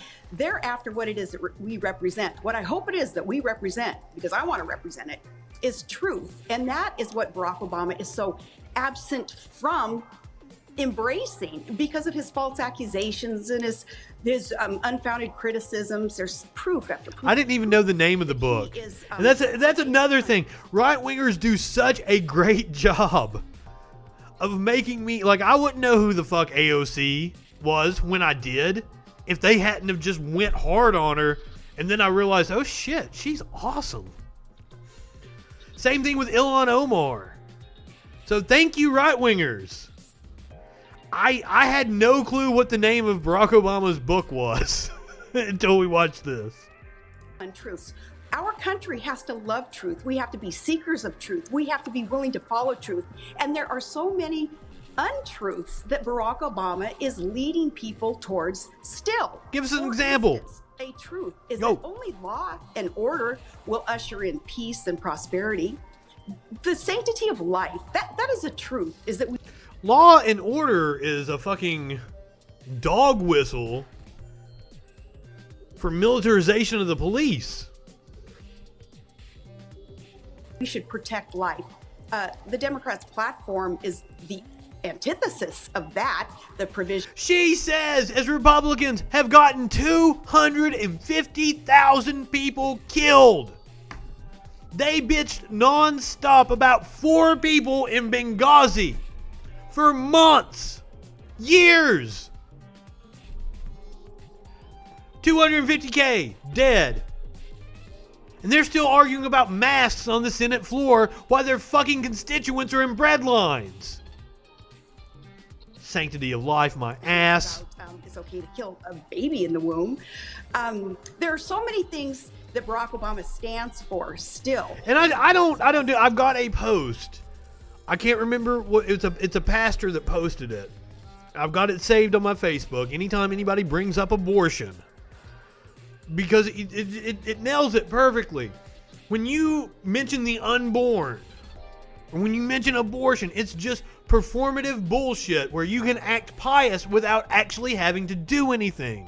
And He lays it out like, all the people that Jesus actually speaks about, the poor, the downtrodden, blah, blah, blah, blah, blah. You can brush them aside and still act pious because you can do this performative nonsense for the unborn. So I'm just tired. You are not coming to the argument in good faith if you're talking about the unborn or fetuses. Doesn't get it, that the solution to our problems in this country, it all comes down to simply loving truth. He does not represent nor love truth. There was a study a few years ago that came out. People that watch Fox News are less informed than people who don't watch any news at all. I want to say this is probably like 10 years ago. It was around maybe 2011, 2012. Because The Daily Show was still... Jon Stewart was still on The Daily Show. Because like viewers of the Daily Show were way more informed than people that watch Fox News. You're excited. I had the Mueller report highlighted, all the shit in it. Russia hoaxed my ass. Don't think I don't pull this out. Violated U.S. criminal law. Numerous links between individuals with ties to the Russian government. The investigation established that several individuals affiliated with the Trump campaign lied to the office of the special counsel. But they love truth. Truth is just a buzzword to them.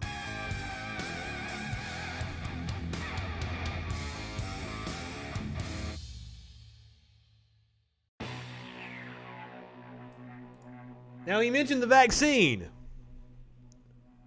Geraldo Rivera had an idea I'm sure he thinks is brilliant about the vaccine. Tuesday, November 17th, the recount and audit and other lawsuits, etc., continue unabated throughout the country. Nothing found getting thrown out, far, though, would influence the final tally on the vote. For instance, probably the most glaring inconsistency came out of Georgia and that hand audit they're doing in Georgia.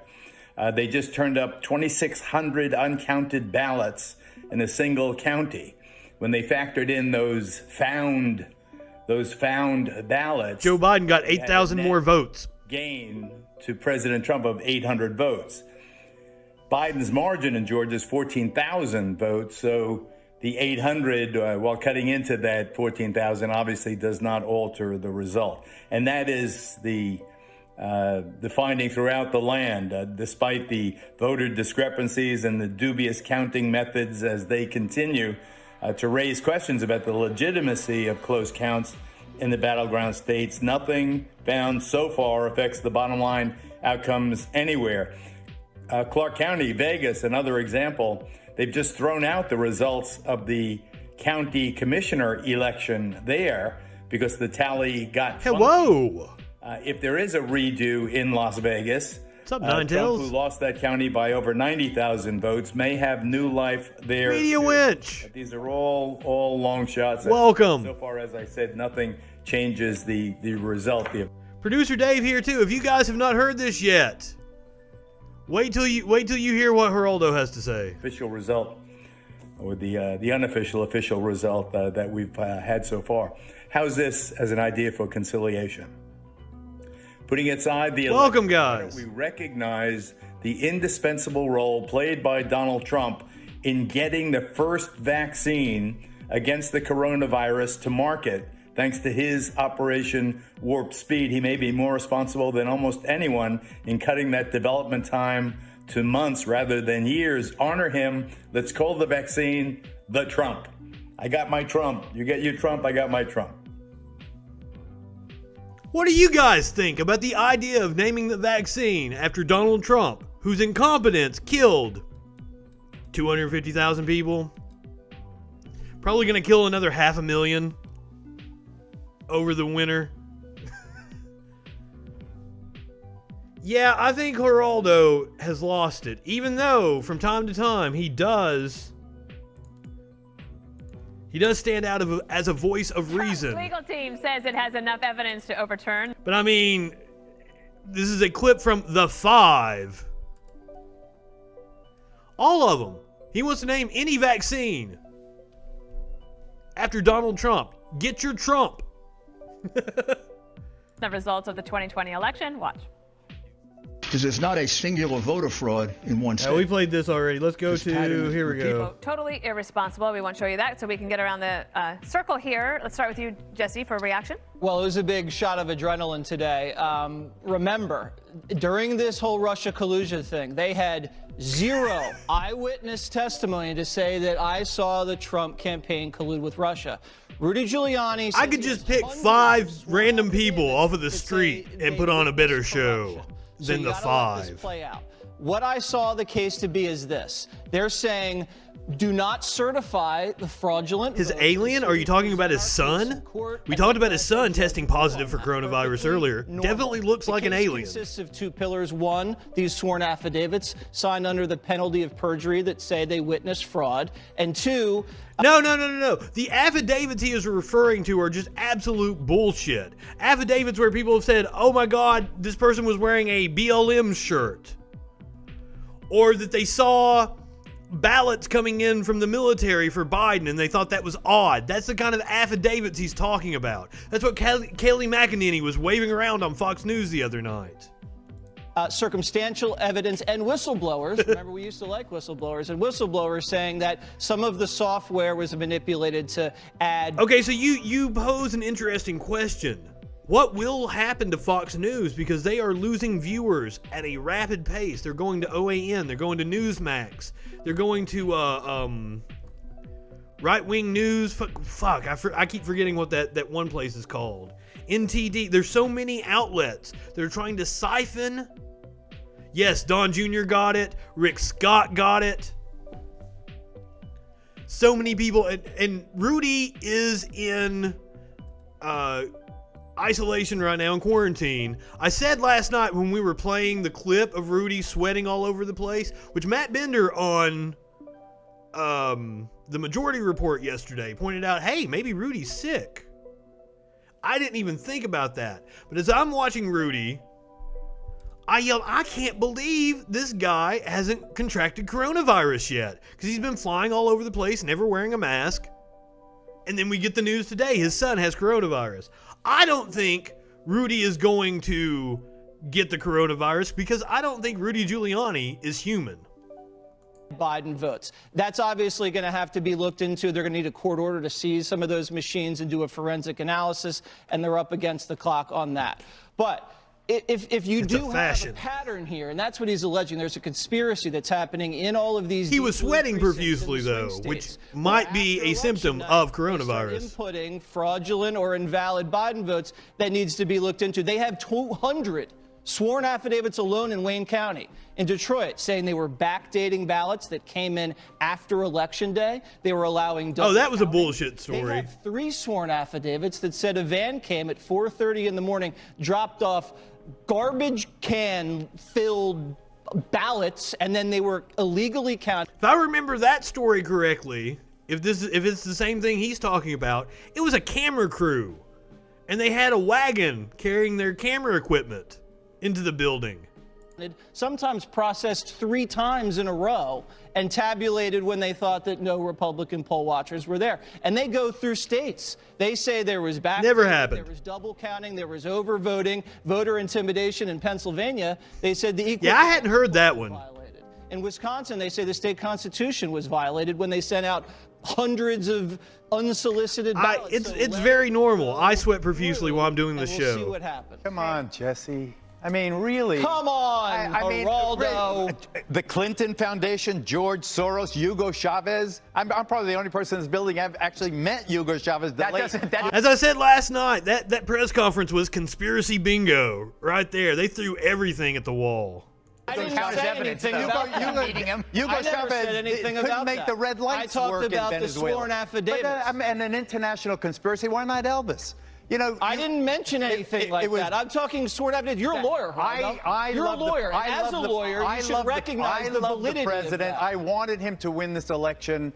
Why? What we saw with Rudy Giuliani, who I've known for decades, was bizarre. It was unfocused. There was conspiracy theory, this and that. When you have evidence that you suggest, what's the lawsuit? Yeah, Geraldo is not a dumb man. What's the action? You can't go to a court and say, it's fraud. Judge, prove it for me. Or is the FBI to prove it for me? They it's have not the way 3 it happens. pending lawsuits right now. I love Greg Gutfeld keeps making like... They drop Michigan, and then there's going to be a judge that's going to rule on the evidence. We're giving false hope. Geraldo, you as an American should want everybody to be confident in the results of the election. False hope. And if you don't pursue these He's killing me. half the country is going to feel like it was crooked. You don't want that. And half the country already feels like it was crooked. You're never going to change those people's minds. I don't know if I'd call him the dumbest person on that stage, because fucking Jesse Waters, that dude's pretty fucking dumb. I actually used to enjoy gut-filled Waters. Okay. Yeah, he doesn't know when to shut up.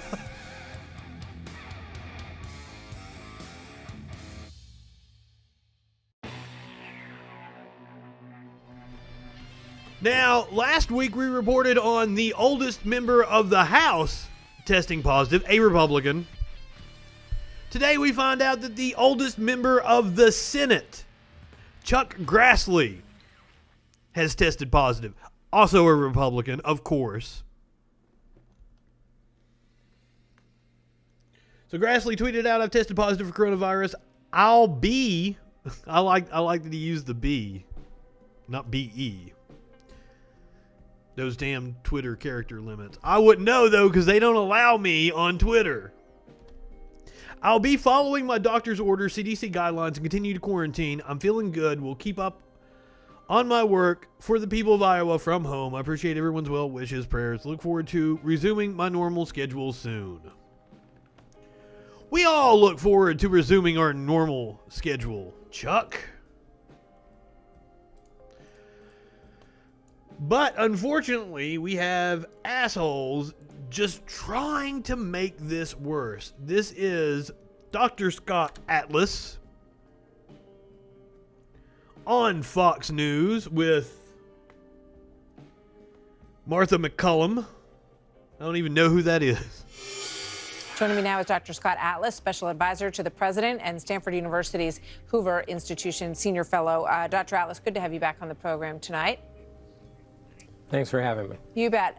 So, is she like some kind of Nancy Grace clone? Something that got some attention, which happens sometimes, and this was about resisting and rising up against some of these new lockdowns and advisories that everybody is hearing about. You said the only way this stops is if people rise up. This was in reaction to Governor Whitmer. You get what you accept. Hashtag freedom matters. And here's what President-elect Biden said. The freedom not to die of COVID? God damn, these people are stupid. I'm not excited about a Biden administration by any stretch of the imagination, but he's been spoon-fed some absolute bullshit. Yeah, I got a little tongue-tied yesterday on the show, and it resulted in a new hashtag, Foonsped. This guy is spoon-feeding the morons that watch Fox News a whole bunch of bullshit. Said in his press avail today about that comment. Let's watch. The idea that President's now existing, remaining advisor on COVID is saying that they should resist. What the hell's the matter with these guys? What is the matter with them? It's Thank you, totally Joe. Irresponsible. Irresponsible. How would you respond to that, Doctor? Well, adding to the list of things I'm not very good at Twitter. He's going to respond by being even more irresponsible. I'm calling it right now. And I take responsibility for what I tweeted. I didn't mean anything, I think, that people are inferring from that. And I clarified it right afterwards, and I wish you would have shown that. Because what happened was, what I meant was, in response to the literally thousands of emails I get from people all over the country begging me to figure out how to end the lockdowns. I get emails, I would say, every couple of weeks from someone who has had a family member commit suicide because of the lockdown. First of all, what lockdown? As far as I know, everything is fucking open. My favorite barbecue joint was open. What lockdowns is he talking about? There are still some restrictions in place. Apparently you can't go to a restaurant after 10 p.m. in New York City or some shit. There are no lockdowns. We never even really had a lockdown. When we were locked down, about 50% of us were still going to work. So I do not know what he's talking about. I have people begging me to do anything I can to end the lockdown. And so what I meant, and I'm sorry I'm not very articulate on Twitter, is basically if you want to change things, you have to have your voices heard. I didn't mean anything more than that. I think that's obvious in the United States. I didn't mean to threaten or incite violence. I, in fact, tweeted that several times. So I don't think I meant mass pandemonium, some sort of mass resistance. We're talking about a governor who has already had a plot to kidnap her that you were tweeting about, you irresponsible piece of shit. If you have a desire, it's going to come from the people. The government's not going to end the lockdowns. This is a state issue. It's not a federal issue. Now, I would like to say that I have a lot of commonality with your previous guest in terms of understanding that, yes, there are more cases in the winter. Yes, there are more cases indoors, and we know this with this virus, and that's the problem. When you lock down, and because we had states that were restricting businesses, restricting activities, we forced cases. Restricting. There you go. In this season, when you cannot social distance, it's exactly this reason why it's more dangerous now that we slowed cases from coming up into the winter. You can't social distance from your elderly family member when you can't go outside. So yes, I agree we should have activities outside. Yes, I agree we need ventilation. Yes, we should reduce large group indoor activities, use social distancing. We need to protect our vulnerable, high-risk senior family members. So how do you do that? You want to restrict mass gatherings. How do you do that? With restrictions on businesses, correct? This guy is talking out of both sides of his ass. These things I completely agree with. There's nothing there that isn't agreeable. But what the problem is, I don't agree you should close schools. I don't agree you should not have in-person learning. I don't want to see the figure that 1 in 4 American college students, 1 in 4, age 18 to 24, thought of killing themselves in June. Pay them money! Pay people money to sit home and jack off. College students will be more than happy to stimulate the economy by buying a PS5 or a new Xbox and sit at home and play video games. That's how you slow the spread of coronavirus.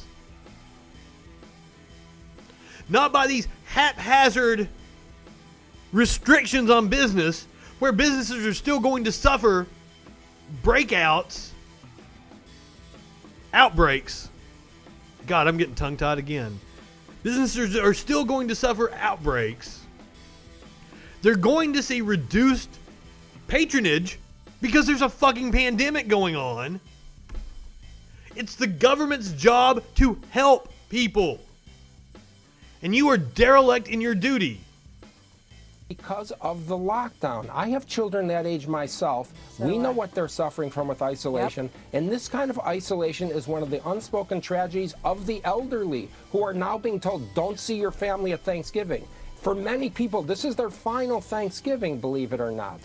Yeah, because they're going to die of COVID because of idiots like you. Advocating, which is a whole person, whole health policy. It's not about just stopping cases of COVID. We have to talk about the damage of the policy itself. So what does the federal government do? It's what I've advised. It's what the administration has been doing. We supply resources. We do everything we can to target high-risk seniors inside nursing homes, outside nursing homes. We give resources. We give personnel to hospitals who request them. The administration has developed Operation Warp Speed, this incredible drugs like the Lilly drug, reducing hospitalizations of high-risk seniors by 70%. The vaccine approvals, these are the timelines, by the way, that me and the president were pilloried for saying. Yep. Yet these timelines were correct, and these people should admit that they were wrong. I think Trump said we were going to have a vaccine before the election. Resources where it's needed. We want to protect the elderly, but we cannot lock down. Understood. And that is what you have said. Once again, railing against these imaginary lockdowns, here is QAnon representative Marjorie Taylor Greene talking about how gyms are small businesses that have been devastated by the government-mandated shutdowns. So she posted this of herself in her room because she can't go to a gym in Washington, D.C. That's exactly what he's wanting. But now, as people pointed out on Twitter, there are multiple gyms that are open. Your hotel gym is open from 5 a.m. until 11 p.m. False. This woman is a dangerous liar. They have capacity limits for the reason Dr. Atlas just stated.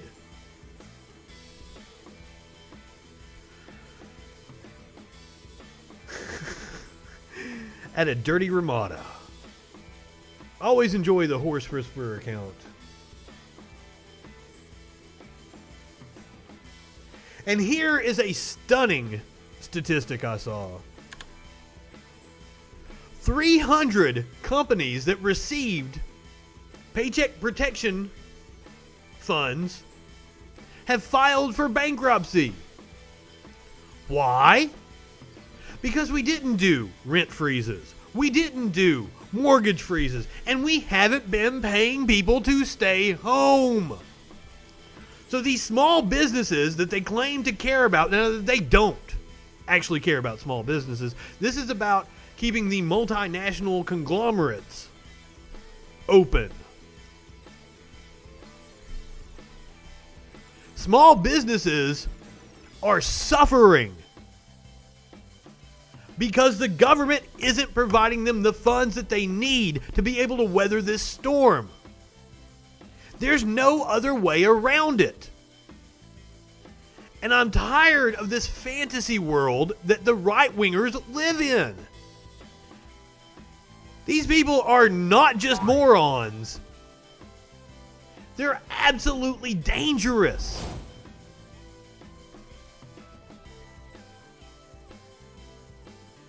Another story I saw today that just floored me.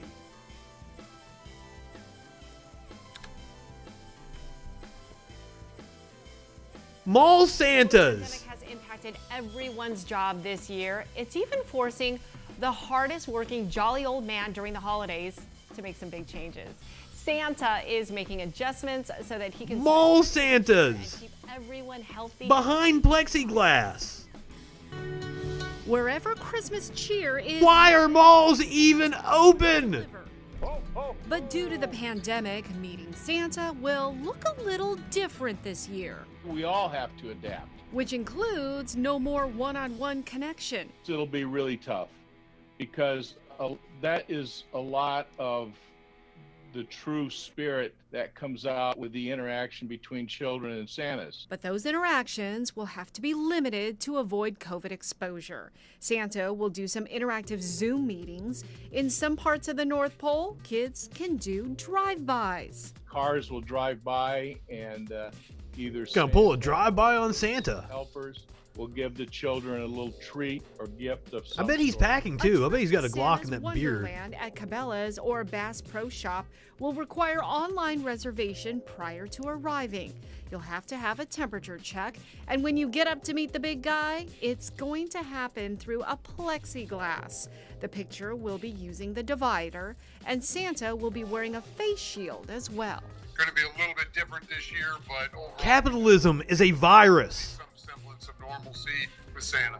And his crew of sanitation elves on But if we don't do this, the entire system is going to collapse. It's probably going to collapse anyway. And they are also instituting safety guidelines, including social distancing and masks. They encourage visits to their websites for details. While parents may understand the changes, kids might have a hard time adapting. So it's important Santa continues delivering his holiday message. Love, hope, and joy. Thank you. Oh, it's going to be so different, our holidays. But you know what? At least Oh. still see Santa. I'll tell you who gives a fuck. Well, many of the stores Stockholders have new protocols in. at Macy's, Walmart.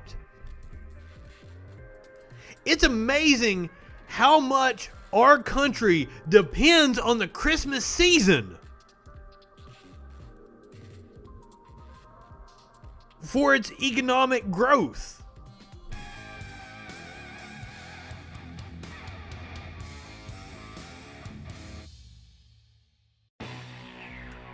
So it's no wonder all these conspiracy theories and racist attacks are coming from that party.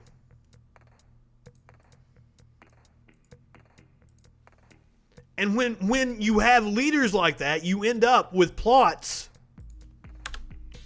like what happened to the governor of Michigan. And I saw this story a couple of days ago, and I didn't look at it.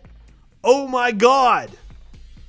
Let's listen to some of the details of the plot to kidnap Governor Whitmer. Alan, there was a plan B that militiamen had drawn up that involved a takeover of the Michigan Capitol building by 200 combatants who would stage a week-long series of televised executions of public officials.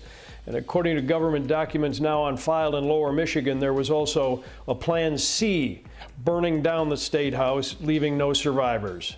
My client is going to leave his house when this hearing concludes. And unless you tell him otherwise, he's going to go straight to the sheriff's department and turn himself in. In southern Wisconsin this afternoon, the 14th man charged in the plot, Brian Higgins, is closer to extradition to Michigan, even as prosecutors there pile on new, even more outrageous accusations against the men.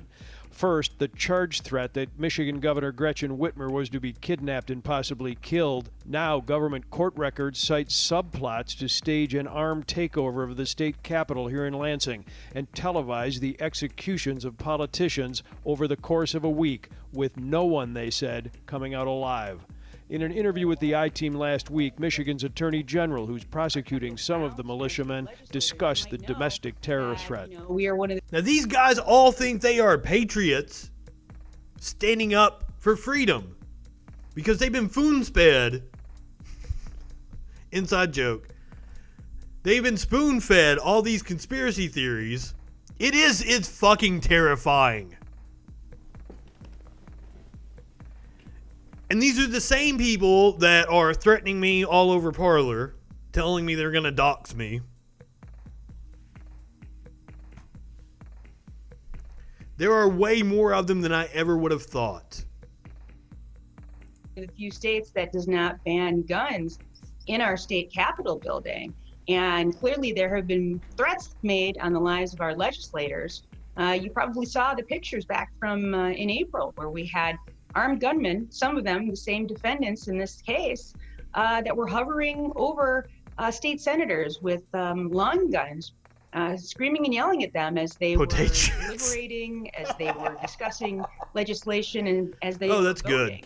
So that remains a big concern to me and a very scary scenario. Fear that bleeds over to Illinois. We have threats that stream into my office daily while we have watched the kidnapping plot against the Michigan governor unfold just a state away. Parler is one of the shittiest user interfaces that I've ever seen. But it's slightly better than Rumble, which is insanely hard to use. And you try to upload a 6 or 7 minute video to Rumble, it takes 40-50 minutes. Right-wing media and their platforms suck ass.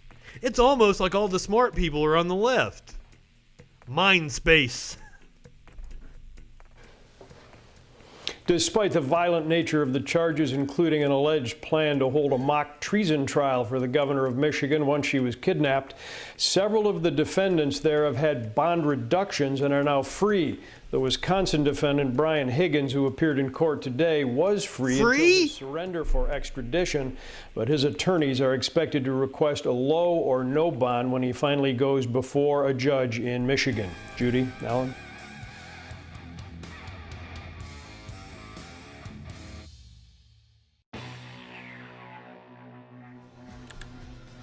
Now, Joe Biden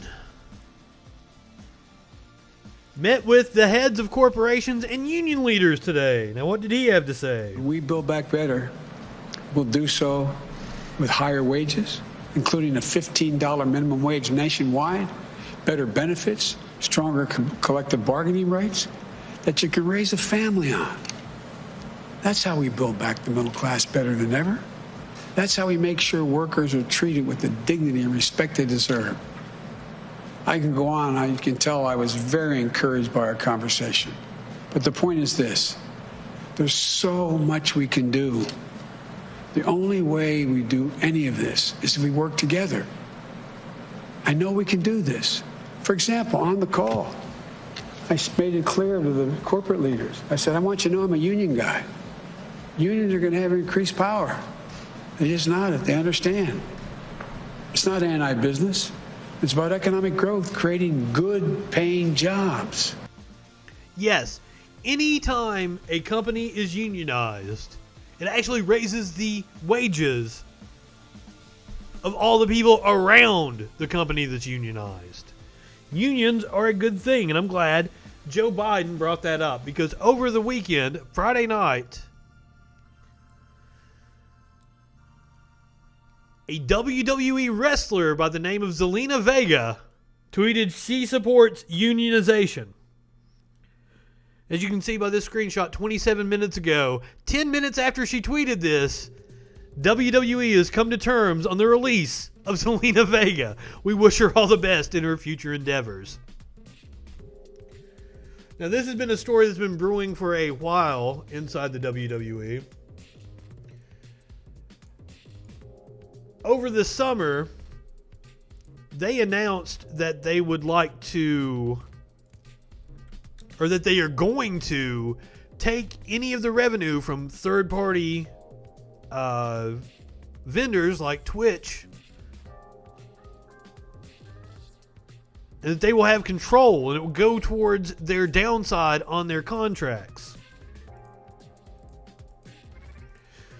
So apparently Zelina Vega was launching an OnlyFans account, and that was the last straw and why the WWE decided to fire her. She's actually been in some of their most high-profile segments as of late. Now, the reason I enjoyed this so much is because it prompted a response from one former presidential candidate, Andrew Yang, who has said, I haven't forgotten about Vince McMahon. And if you're unaware, Linda McMahon, wife of Vince McMahon, owner of the WWE, Linda McMahon was actually in the Trump administration. She was the, I forget what the actual title was, the chairperson of the Small Business Administration, up until last year when she left to take a position in a pro-Trump super PAC. So I am no fans of the McMahons by any means. And I'm going to root Andrew Yang on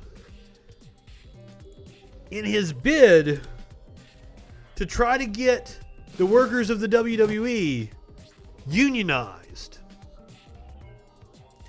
As it stands right now, they are independent contractors, but they are treated like employees. They are told where they have to be, what time they have to be there.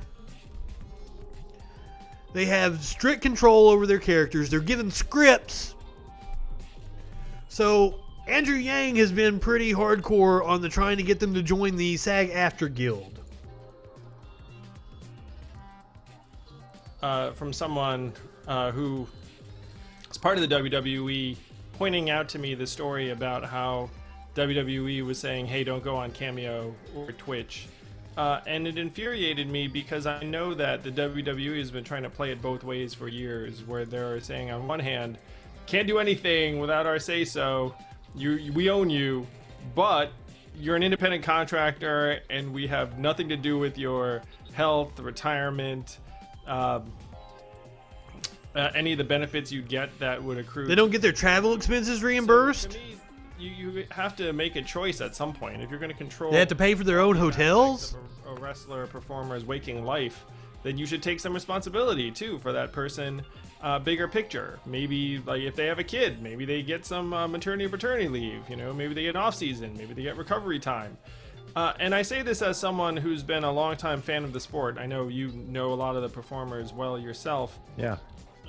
They're putting their lives on the line, or their health on the line, their family life on the line all the time. They've made Vince a billionaire.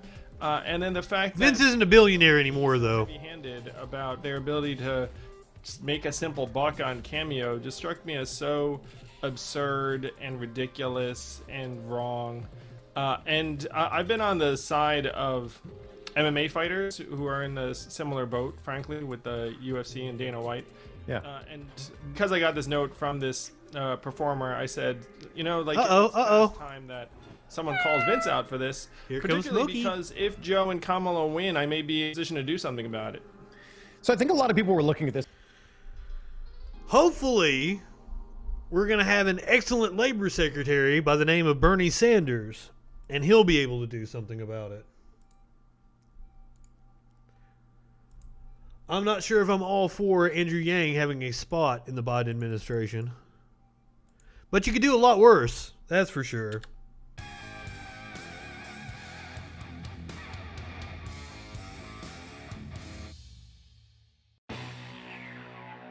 One of them is a senator that seems to be on the bad side of most of the people in the Democratic Party at the moment. Senator Dianne Feinstein. Wish you didn't have to pay full price for Nintendo gear? Wish I didn't have to listen to this stupid ad.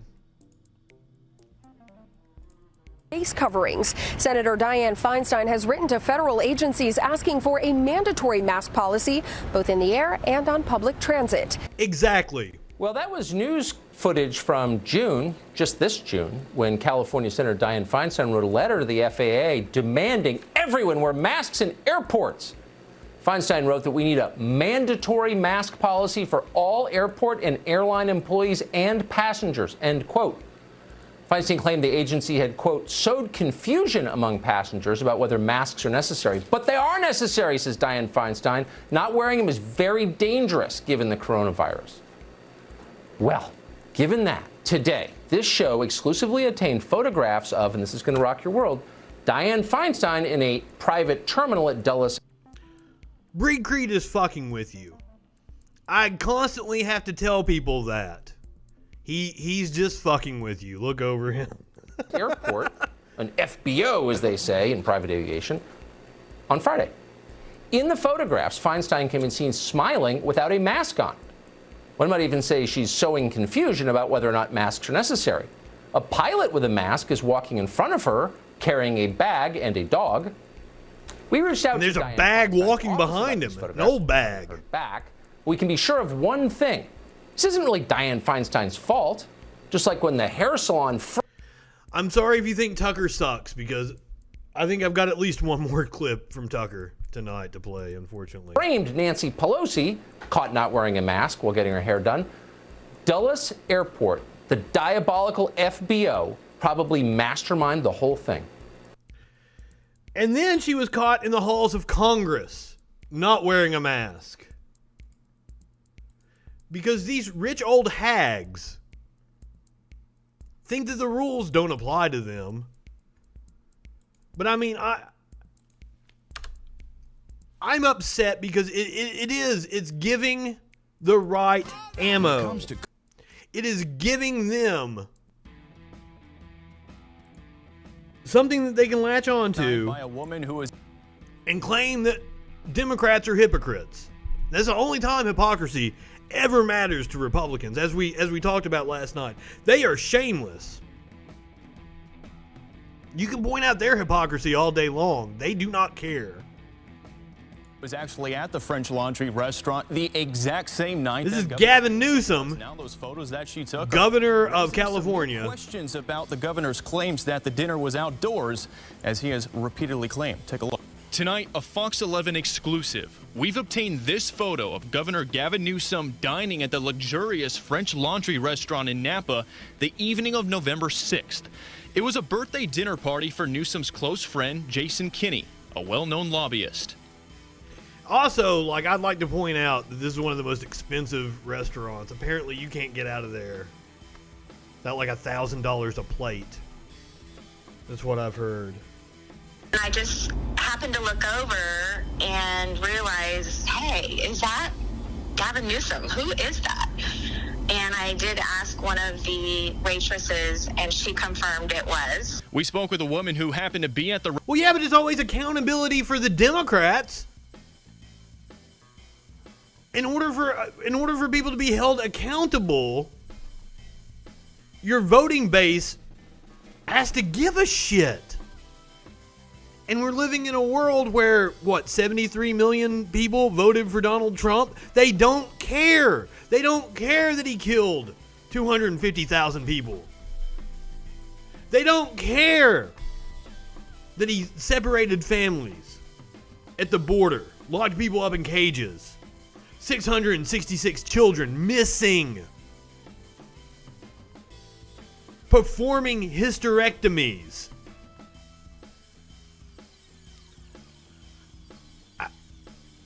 I wish these people would be held accountable. Restaurant the same night, and she snapped these photos. She asked us not to identify her. When the governor issued his apology on Monday, it's just pulling people off the streets in Portland. Insane. It was in Napa, which was in the orange status, relatively loose compared to some other counties. It was to be an outdoor restaurant. But the photo appears to show the dinner being mostly indoors, with sliding glass doors opened up for air. The woman we spoke with says at one point those doors were closed because of noise complaints about the group. It got louder and louder, and so they had some sliding glass doors that they were able to close. So then it was just a closed off room, but you could still hear them. That's how loud they were. She says the scene was hypocritical. It was a very large group of people and shoulder to shoulder.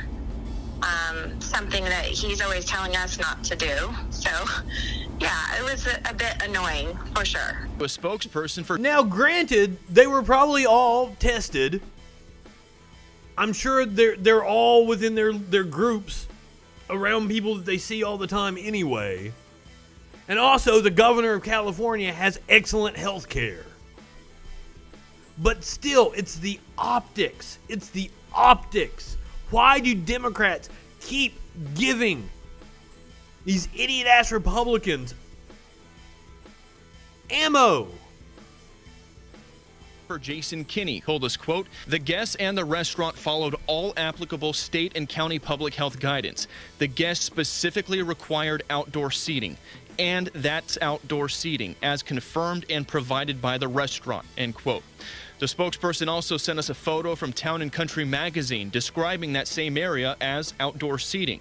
Regardless, the governor says he just shouldn't have been there in the first place. He shouldn't have. I sat down at the larger table. I realized it was a little larger group than I had anticipated. And I made a bad mistake. Instead of sitting down, I should have stood up and walked back, got in my car, and drove back to my house. The spirit of what I'm preaching all. Or maybe you shouldn't have accepted the invite. And I got to own that. And so I want to apologize to you because I need to preach and practice, not just preach and not practice. And I've done my best to do that. We're all human. We all fall short sometimes. And literally just a few minutes ago, right before this newscast, the governor's team did get back to us. They referred us to his previous apology, and they said they don't want to comment on the specific substance. At least he did admit it. Remember, on Monday, the governor said he's going to learn from his mistake. He admitted that he...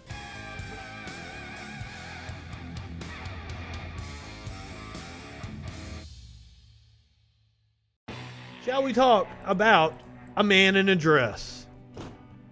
And his name is the Pope.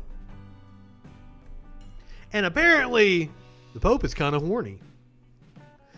The Vatican is probing Pope Francis. God, I can't talk anymore. The Vatican is probing Pope Francis's Instagram liking of Natalia. I've never even heard of her before. Natalia Garabato.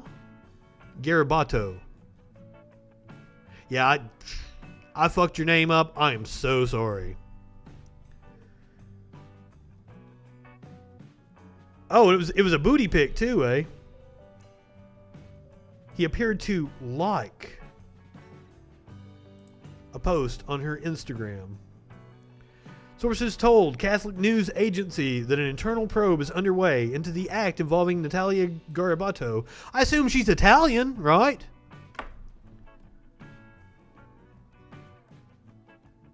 There aren't 30 plus genders. That's not a thing. Nobody said it was. That's a straw man argument. Gender is a spectrum. Most people fall within 2 standard deviations of the mean. So that's like 99.6% of people fall within the normal, that's why it's called the normal curve, distribution of naturally occurring traits. And there is a segment of people that fall outside of that. Gender is a spectrum. There's not 30 genders. That's a stupid joke that right-wingers make, and God, is it played out. News reports surfaced on November 13th that France's verified account liked the post, but it was then removed on November 14th. I like the picture they put up next to her. Now, I'd never heard of the woman before, so hey. Because once again, it'll get views on YouTube. Let's check out a video that's the best of her TikTok. Natalia Garabato.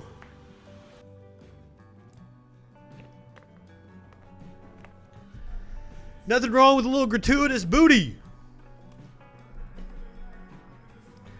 Now look at this woman. She could kick Ben Shapiro's ass.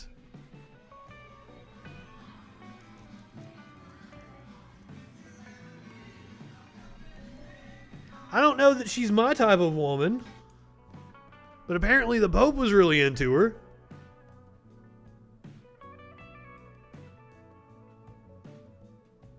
Turned it off because they're probably using copyrighted music.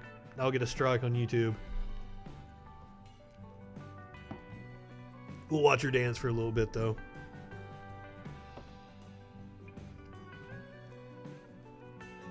Endorsed by the Vatican.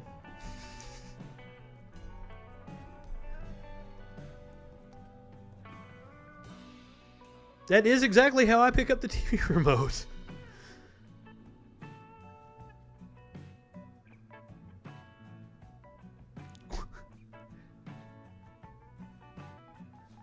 Now, she's wearing pants. Has Ben Shapiro got a problem with that? She's dressing like a man.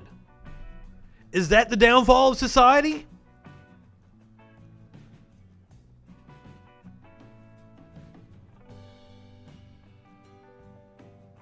But seriously, in a fight, you'd pick her over Ben Shapiro, right? You'd pick me over Ben Shapiro, and that's a shame.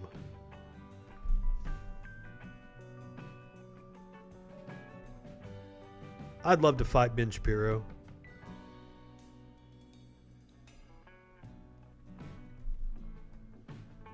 I wouldn't want to fight Ben Shapiro as much as I would like to piss in Dan Crenshaw's eye hole. But I would still like to fight Ben Shapiro.